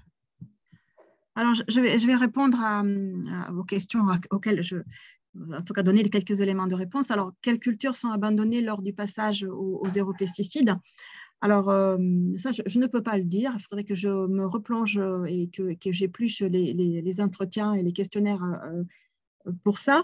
Mais on assiste effectivement, certains, on a vu un certain type de jardiniers préfèrent parfois abandonner des cultures plutôt que de traiter. Voilà, ce sont ceux qui ont vraiment fait le choix de respecter la loi en fait, et puis de pas se servir des stocks de pesticides.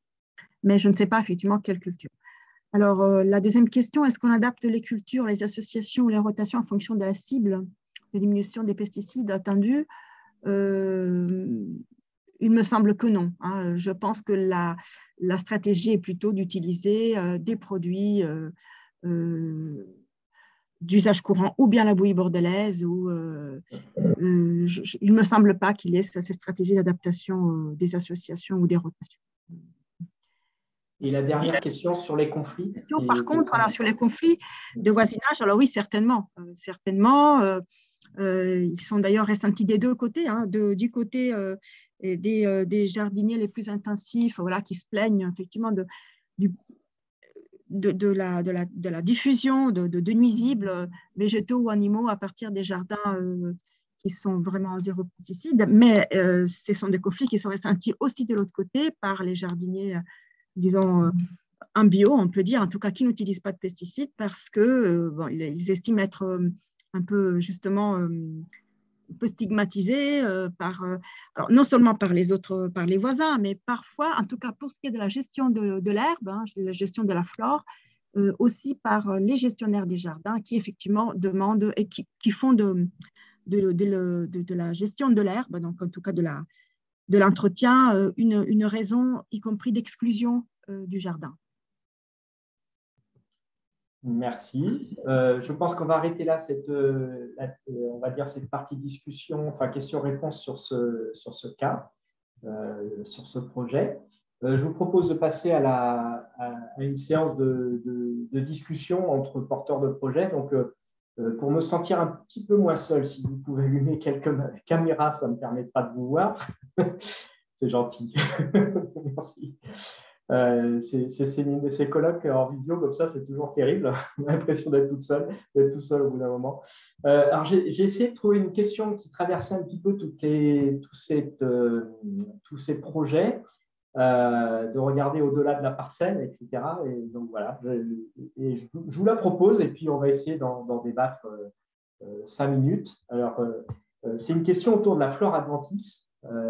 En fait, quand on a regardé la gestion de cette flore adventice dans les cimetières, dans les jardins là, actuellement, ou au sein de la parcelle cultivée, aussi bien en milieu tropical que tempéré. Donc, ma question, elle est autour de la flore adventice en tant qu'habitat, et notamment pour limiter aussi les transferts des polluants qui seraient appliqués à la parcelle, pour soutenir la lutte biologique, notamment par conservation des habitats, pour soutenir cette lutte biologique, ou soutenir d'autres services écosystémiques, comme la pollinisation, le maintien de la fertilité des sols, etc. Donc, j'ai une question que j'aimerais bien débattre là-dessus, c'est autour de cette flore adventice en tant qu'habitat. Comment accompagner le changement de perception de cette flore qui aujourd'hui est plutôt considérée comme des mauvaises herbes plutôt qu'une flore, on va dire, qui pourrait aider l'agriculture et l'agriculteur dans des soutiens de services écosystémiques. Voilà.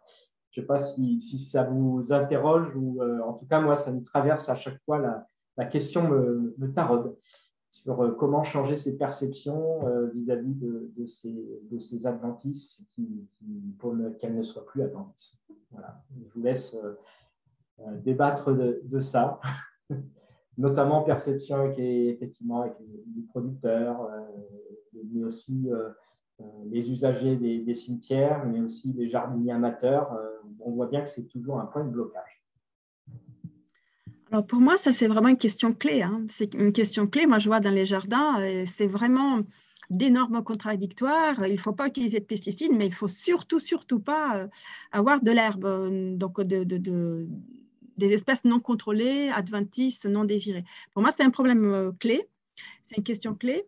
Je crois qu'il y a vraiment un modèle du beau jardin, du bien entretenu. Enfin, moi, je parle en tout cas du beau potager. Hein, et je pense même de façon plus large du beau jardin bien entretenu où rien ne dépasse, voilà, et ça, je crois que c'est un modèle très enraciné et qui est en train d'évoluer probablement, qui va évoluer dans les prochaines années, mais qui est encore aujourd'hui promu par les gestionnaires eux-mêmes, par exemple par les concours. Il y a dans les jardins familiaux le concours on prime tous les ans une belle parcelle, hein, un beau jardin. Et ce sont les jardins les plus contrôlés qui sont primés. Donc, il y a quand même cette esthétique-là, clairement. Oui. Carole ? En fait, je vais dire la même chose que Francesca par rapport à nos enquêtes sur les agriculteurs qui montrent, en fait, en sociologie, c'est ce qu'on appelle le noyau dur des représentations. C'est-à-dire que on a tellement aussi inculqué aux jardiniers et aux agriculteurs de faire propre, finalement, que c'est une représentation qui est difficile et des pratiques qui sont difficiles à changer. Mais on voit aussi, je pense, des pratiques de plus en plus qui tolèrent de plus en plus cette flore, enfin, voilà, notamment au pied des arbres, etc. Pour les, enfin, c'est pas nouveau non plus, hein, pour gérer autrement les cultures.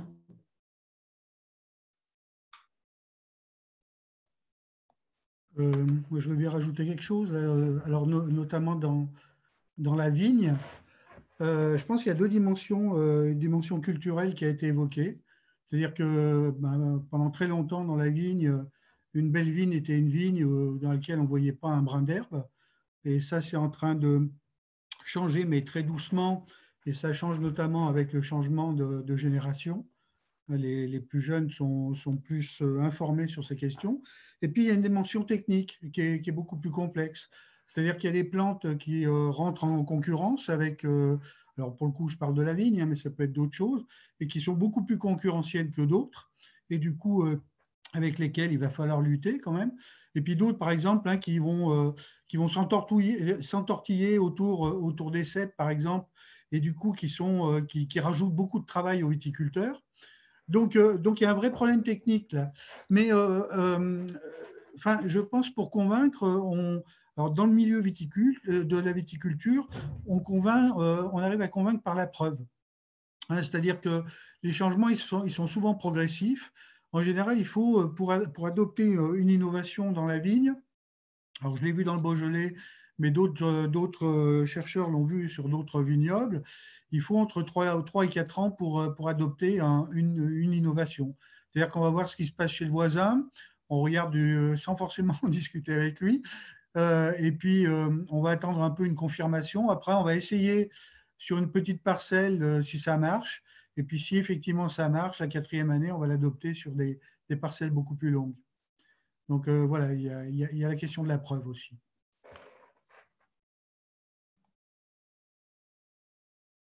Je crois que Fabrice, vous avez votre micro qui est fermé, du coup, on ne vous entend pas. Donc, Flore, simplement pour réagir, nous, donc, en plus des cimetières qu'on avait en site pilote, on suit aussi d'autres communes avec la Fredon, etc. Et on a des communes qui végétalisent leur cimetière grâce à la flore spontanée. Voilà, donc en fait, ils laissent pousser dans les gravillons et puis ils tombent ce qui pousse et voilà. Et finalement, on se rend compte qu'à la fin, on a essentiellement de la graminée qui reste par rapport aux autres plantes, mais ça peut être aussi une solution d'enherbement. Par contre, là, sur une solution sur laquelle il faut énormément communiquer parce que d'un point de vue population, c'est assez compliqué à faire passer. Et pour rebondir, on avait du coup la personne d'avant qui parlait sur la vigne. Moi, j'ai un deuxième projet en fait à Schroeder, c'est du coup l'Institut technique de l'horticulture. Chez les horticulteurs, on met en place en fait des potées de plantes adventices intéressantes qui apportent du coup des auxiliaires à l'intérieur même des serres pour que les auxiliaires viennent et du coup débarrassent les cultures des pucerons, des autres insectes qui ne nous intéressent pas. Donc, on met volontairement de l'adventice au sein des cultures. Donc voilà, c'est quelque chose qui est en projet chez nous et on est en train de remarquer que ça fonctionne très très bien. Donc voilà, on sait que la flore adventice, c'est celle qui apporte le plus d'auxiliaires, donc c'est la plus intéressante à utiliser. Merci Flore. Charles et puis après Francesca, puis on arrêtera là le débat, je pense. Oui, alors nous, dans le cadre du projet Résiste, on avait fait un atelier avec les agriculteurs. En fait, on avait pris des photos de parcelles avec différents types d'enherbement, niveau d'enherbement, etc. Et on les avait présentées à un groupe d'une quinzaine de producteurs. Et en fait, les perceptions de ces différents producteurs étaient vraiment différentes. Et ça a même généré des débats, c'est-à-dire que il y avait des désaccords sur est-ce que je dois mettre en place une pratique de contrôle de l'enherbement dans telle situation et telle autre situation. Et du coup, je reviens, il y a l'aspect effectivement espèce, c'est quoi l'enherbamentisme, typiquement les lianes ou des choses comme ça, c'est des choses qui sont apparues comme totalement inacceptables, alors que d'autres, au final, il y avait vraiment des différences en termes de représentation et les discussions qui ont eu lieu dans le cadre de l'atelier ont permis de faire changer, à mon avis, certaines représentations, en disant, mais non, telle espèce, je me souviens d'une discussion qui était, non, mais moi, telle espèce, je la laisse, je vais désherber juste à côté ou faucher à côté, et comme ça, elle va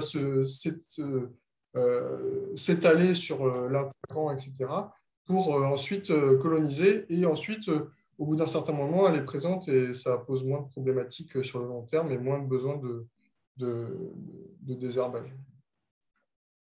Merci. Bon, je vois que ma modératrice m'interdit de passer à une autre parole. Désolé, Francesca, mais c'est des questions qui nous intéressent. Et voilà. Donc, convaincre par la preuve, je retiens cette formulation de Gilles qui me semble très importante auprès de nos producteurs.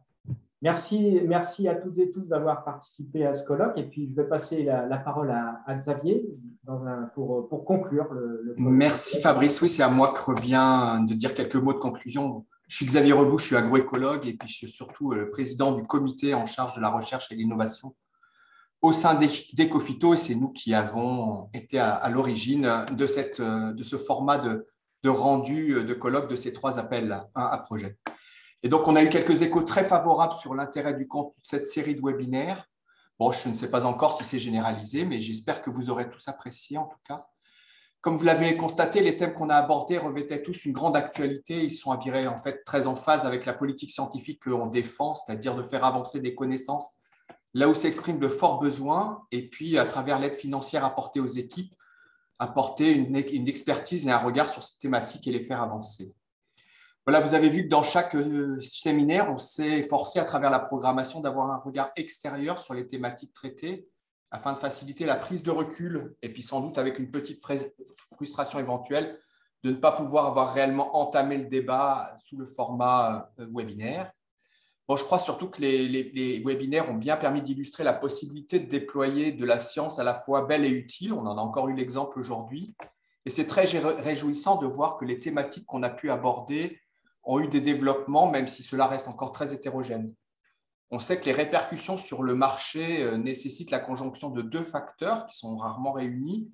Un qui est l'expression d'une attente forte et puis 2 qui est des porteurs qui veuillent bien se saisir de ces opportunités. Et tout cela prend du temps.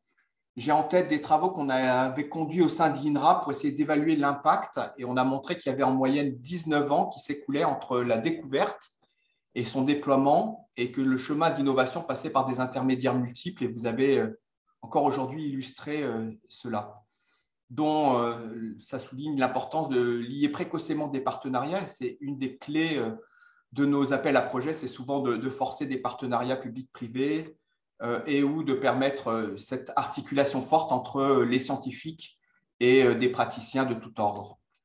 Voilà, l'important, c'est aussi diffuser les résultats sous un format qui soit le plus didactique possible pour engager ces partenariats porteurs. Et je peux vous remercier, vous en particulier, pour un effort pédagogique et pour avoir su limiter le recours à un jargon que seuls peuvent comprendre quelques initiés. Merci pour ça, en tout cas. Voilà, vous vous rendez compte que tout ça, ça n'aurait pas été possible sans l'appui de la cellule d'animation, que je remercie vivement. Il y a aussi tout un groupe de travail du comité scientifique d'orientation qui s'est vraiment penché sur l'organisation de ces sessions, faire les thématiques, trouver les intervenants extérieurs. Merci à eux pour la couverture de cette mission de mise en visibilité des travaux qui ont été financés. Voilà, donc si on a évité la location d'une salle ou l'organisation d'un buffet, bon, sachez qu'il y a quand même un impact financier à organiser ces webinaires. On a en gros dépensé 25 000 € pour l'organisation de toute cette session de 9 webinaires. Je remercie Agrinium pour nous avoir accueillis sur sa plateforme. Et puis évidemment, mes remerciements vont en premier lieu aussi aux équipes qui ont préparé les interventions, puis aux animateurs de ces sessions. Voilà, sans la crise sanitaire, on n'aurait pas appris comment collectivement progresser sur les outils distanciels de communication. On a vu qu'on avait fait des progrès. Bon, on a quand même aussi le sentiment qu'il reste un peu de marge de manœuvre pour améliorer la fluidité du dialogue, accroître la qualité auditive et visuelle. Bon, et puis il est certain que le format n'a pas la convivialité d'une rencontre, mais ça laisse aussi plus de matériel réutilisable. Et donc, je formule 2 vœux, car c'est bien la période. La première, c'est que vous ayez envie d'exploiter les ressources mises à votre disposition. Vous avez eu des partenaires dans vos projets, peut-être seront-ils contents eux-mêmes de pouvoir aller visualiser plusieurs fois les présentations dans le site YouTube. Et puis surtout, prenez aussi quelques instants, vous participants, mais vous aussi auditeurs, pour compléter l'enquête de satisfaction. Sachez qu'elle nous est vraiment nécessaire pour tirer un bilan de l'action d'accompagnement de vos travaux. Et c'est sur cette base-là que l'on trouvera comment on peut continuer. Voilà, sachez qu'on reste à votre écoute et vous pouvez nous contacter si vous jugez ça utile. On sera vraiment content de le faire dans tous les cas. Et donc, autour de toute l'équipe mobilisée, il me reste à vous remercier pour avoir assisté. Je sais que certains d'entre vous ont été des auditeurs très réguliers et je les remercie particulièrement. Et puis, bien sûr, vous souhaitez de bonnes fêtes et vous retrouvez certains d'entre vous dès l'année prochaine. Et sans plus attendre, je passe la parole à Lucille Gaucher. Merci à vous. Oui, bonjour. Alors, Lucille Gaucher, je travaille à la direction de l'eau et de la biodiversité au ministère de la Transition écologique et j'interviens puisque ma direction en fait a en charge le copilotage du plan Ecophyto et la coordination générale des actions et des axes qui sont promus par ce plan. Du coup, pour conclure, je souhaitais revenir sur le succès de ces webinaires et sur cette restitution en fait des projets de recherche qui ont été conduits dans le cadre de l'axe recherche et innovation du plan Ecophyto. Alors, Xavier a remercié l'ensemble des équipes, les porteurs de projets. Je voudrais également m'associer à ces remerciements qui ont permis une bonne organisation, une fluidité et ces webinaires ont rencontré quand même un succès. Donc, autant se féliciter de cette proposition de restitution dans un contexte pas évident en cette période de crise sanitaire. Donc, je n'irai pas plus loin là-dessus. Ce qui m'a frappé en fait dans les thématiques qui ont été proposées à la restitution de ce séminaire, c'est évidemment la place centrale qui a été consacrée aux alternatives techniques, hein, à la protection traditionnelle des cultures, des alternatives que l'on souhaite, que l'on recherche plus efficaces et plus sûres, et avec la place importante consacrée à la thématique du biocontrôle, dont on voit bien que c'est un levier qui monte en puissance, même si beaucoup de questions se posent encore, et s'il convient de le fiabiliser et de l'insérer dans des itinéraires techniques complets, dans les systèmes de production.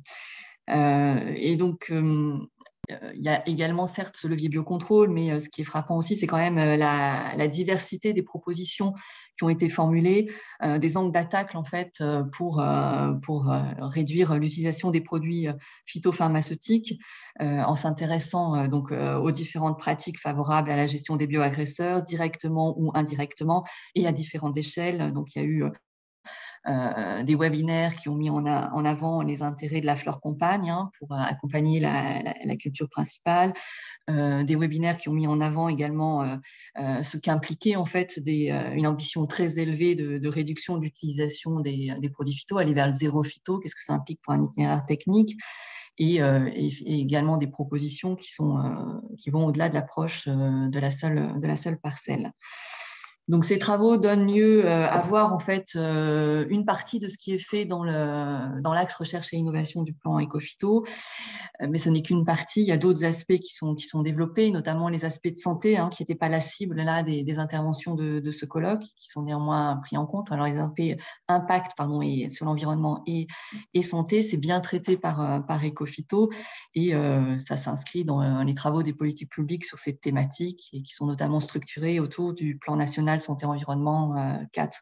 Ecophyto contribuant à documenter la contribution des pesticides à la problématique de l'exposome et de l'éco-exposome sur ces thématiques. Pour revenir un peu sur le contexte, et c'est mon deuxième point d'intervention de l'axe recherche et innovation et de sa place dans le plan Ecophyto, ce que je voulais souligner, c'est que les travaux qui ont été présentés en fait sont issus de programmes qui ont été lancés il y a plusieurs années déjà, et ils soulignent en fait quand même aussi le travail d'anticipation que doit faire l'axe recherche et innovation pour pouvoir répondre aux enjeux et aux questions d'aujourd'hui et de demain. Et depuis le lancement de ces appels à projets qui ont eu lieu entre 2014 et 2016, l'axe recherche et innovation du plan a été conforté au sein du programme Ecophyto. D'abord, avec la formalisation en fait, du groupe expert recherche, qui est devenu le comité scientifique recherche et innovation, le CSO-RI du plan, et qui a permis, je pense, de favoriser la structuration de la communauté scientifique autour de la thématique de la réduction de l'utilisation des produits phytopharmaceutiques. Et cette structuration de la communauté scientifique, son animation aussi, qui est quand même une spécificité de l'axe recherche et innovation du plan Ecophyto, a aussi permis des échanges, et on peut penser qu'ils ont quand même contribué aux réflexions fortement qui ont conduit au programme prioritaire de recherche cultivée et protégée autrement. Un programme qui vise l'acquisition en fait, de connaissances fondamentales qui viendront enrichir ensuite, qui seront repris en fait, ces avancées pour développer des leviers qui ont peut-être déjà été présentés ici, pour les approfondir et pour en développer de nouveaux. Également, ce qui a été marquant ces dernières années et depuis le lancement des appels au niveau de l'axe recherche et innovation, c'est justement l'entrée dans le pilotage de l'axe recherche et innovation et dans la communauté des experts, les aspects santé et les aspects recherche. Donc maintenant, le plan Ecophyto et son axe recherche est copiloté par les ministères de la recherche et innovation et par le ministère de la santé, qui ont rejoint les ministères de l'agriculture et de la transition écologique. Et que dernièrement, les évolutions que l'on a apportées au plan Ecophyto, qui ont donné Ecophyto de plus, en fait, ont conduit à accentuer les efforts sur la recherche des alternatives et sur la surveillance des impacts. Et tout cela s'est traduit par l'augmentation globale du budget que l'on consacre à la recherche dans le cadre du programme Ecophyto. Et alors, le troisième point de ma conclusion revient sur pourquoi ces efforts. Parce qu'on a toujours des ambitions fortes en termes de réduction d'utilisation des produits phytopharmaceutiques. Au niveau français, en tout cas, on a maintenu nos objectifs de réduction d'utilisation des produits phytopharmaceutiques, qui restent de moins 50% d'utilisation de ces produits à l'horizon 2025. Et évidemment également des impacts qui sont associés à leur utilisation. Des efforts significatifs ont été entrepris pour aller s'inscrire dans cette trajectoire. Néanmoins, on ne peut plus constater que les objectifs de réduction ne sont pas atteints et qu'il reste encore à concrétiser, à capitaliser sur les efforts qui ont été fournis. Concernant ces objectifs, si la France elle était pionnière et faisait partie un peu des exceptions en 2009 en fixant justement des objectifs quantitatifs de réduction de l'utilisation des produits phytopharmaceutiques, on aperçoit un changement puisque l'Union européenne a désormais également fixé un cap ambitieux sur la réduction des produits phyto dans le cadre du pacte vert pour l'Europe qui a été présenté fin 2019. Et notamment, la Commission a annoncé qu'elle prendrait des mesures supplémentaires pour réduire l'utilisation et les risques globaux des pesticides chimiques de 50% à l'horizon 2030 et de réduire également, avec la même période, la même cible temporelle, l'utilisation des pesticides les plus dangereux.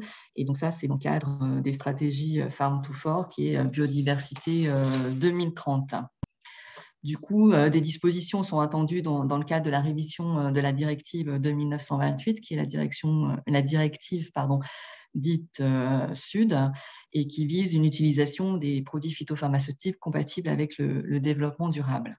On attend un projet de directive avec ces objectifs au cours du premier semestre 2022. Donc, pour atteindre ces objectifs, on aura toujours besoin en fait, d'accroître nos efforts et notamment les efforts de la recherche pour proposer des alternatives et engager l'agriculture française dans la réduction de l'utilisation des produits phytopharmaceutiques et réaliser sa transition agroécologique. D'un point de vue, pour conclure, les perspectives un peu que je vois sur ces thématiques, ce que ça m'inspire, c'est que le programme Ecophyto est toujours très attendu en termes des alternatives à développer pour répondre aux besoins des agriculteurs, mais aussi des filières vis-à-vis des bioagresseurs. Ce n'est pas le seul programme, il agit en complémentarité avec d'autres programmes, je pense notamment au CASDAR, et que si les alternatives elles sont techniques, on attend également des alternatives organisationnelles ou des alternatives qui concernent la valorisation des produits. Mais dans tous les cas, en fait, quels que soient les projets, il y a la question d'appropriation des connaissances qui se pose. Xavier en a parlé tout à l'heure. Alors du coup, de mon point de vue, plus de direction copilote, la question qu'on se pose, c'est vraiment sur le transfert. Quel transfert en fait des projets de recherche aux conseillers, aux agriculteurs, au pouvoir public? Quelle forme de connaissances utiles pour l'action des acteurs, ces mêmes acteurs, les conseillers, les agriculteurs, les pouvoirs publics, et atteindre les objectifs que l'on se fixe. Et ça nous paraît d'autant plus important d'avoir ce lien et cette reprise des projets de recherche et in fine de mesurer l'impact des projets de recherche dans un contexte en fait où l'efficacité des politiques publiques est toujours interrogée davantage et l'utilité des financements qui sont associés à ces politiques. Alors, ces questions ne relèvent pas exclusivement du secteur de la recherche. Néanmoins, il paraît indispensable peut-être de s'améliorer, en tout cas, sur ces questions et collectivement pour avoir plus d'effets par la suite et plus d'effets leviers. Je voudrais également souligner que du coup, la question de la réduction de l'utilisation des produits phytopharmaceutiques, elle entre en résonance avec d'autres enjeux bien plus larges auxquels l'agriculture est confrontée, en particulier l'érosion de la biodiversité et des services écosystémiques associés et le changement climatique. Donc, on aura besoin de la recherche pour affronter ces défis et trouver des voies pour les surmonter. Mais il paraît clair que l'échelle de la parcelle n'est plus suffisante pour raisonner la protection des cultures. Il y a la question de la dimension paysagère qu'il faut intégrer pour réduire la pression des bioagresseurs et mettre en œuvre réellement les principes de la protection intégrée des cultures, et notamment tout le volet préventif qui est bien inclus en fait dans cette protection intégrée des cultures. Et d'autre part, la dimension que l'agriculteur est dépendant d'autres acteurs et que la réalisation de la transition agroécologique nécessite de faire évoluer le contexte socio-économique et institutionnel, puisque l'agriculteur s'inscrit dans un environnement économique et culturel. Ses décisions sont influencées par ses fournisseurs, ses clients, sa famille, comme l'a montré le projet Trajectoire, et également d'autres donneurs d'ordre. Enfin, tout ce que j'évoque, ce n'est pas des nouveautés. Les projets de recherche appréhendent cette complexité. Donc, j'ai cité le projet Trajectoire qui a été présenté tout à l'heure. Il y avait également le projet d'Asrevi qui s'intéressait à l'introduction des variétés de vignes résistantes lors d'un précédent webinaire, et j'en oublie certainement d'autres. Néanmoins, il me paraît nécessaire de faire un effort sur cette intégration, et c'est ce que fait l'axe recherche et innovation, d'aller plus loin dans cette intégration des questions posées par la réduction de l'utilisation des produits phytopharmaceutiques. Donc, on attend les suites avec impatience et on ne doute pas que l'axe recherche et innovation du plan Ecophyto sera au rendez-vous. Et je m'en arrêterai là. Merci beaucoup pour ce témoignage, Lucille. Ça fait très plaisir d'entendre tout ça. Eh bien, écoutez, je rends la parole à Mariam pour juste finir. Et en tout cas, merci à tous. Merci encore à tous. Merci pour cette conclusion aussi. Donc, on s'excuse pour le petit retard du coup. Et voilà, donc je vais clôturer la session. Donc, je vais mettre fin à cette session. Donc, merci encore à tous donc, pour votre participation à ce webinaire, ces webinaires. Et voilà, bonne fête de fin d'année à tous. Et au revoir. Merci, au revoir. Au revoir. Merci, au revoir. Bonne fin d'année.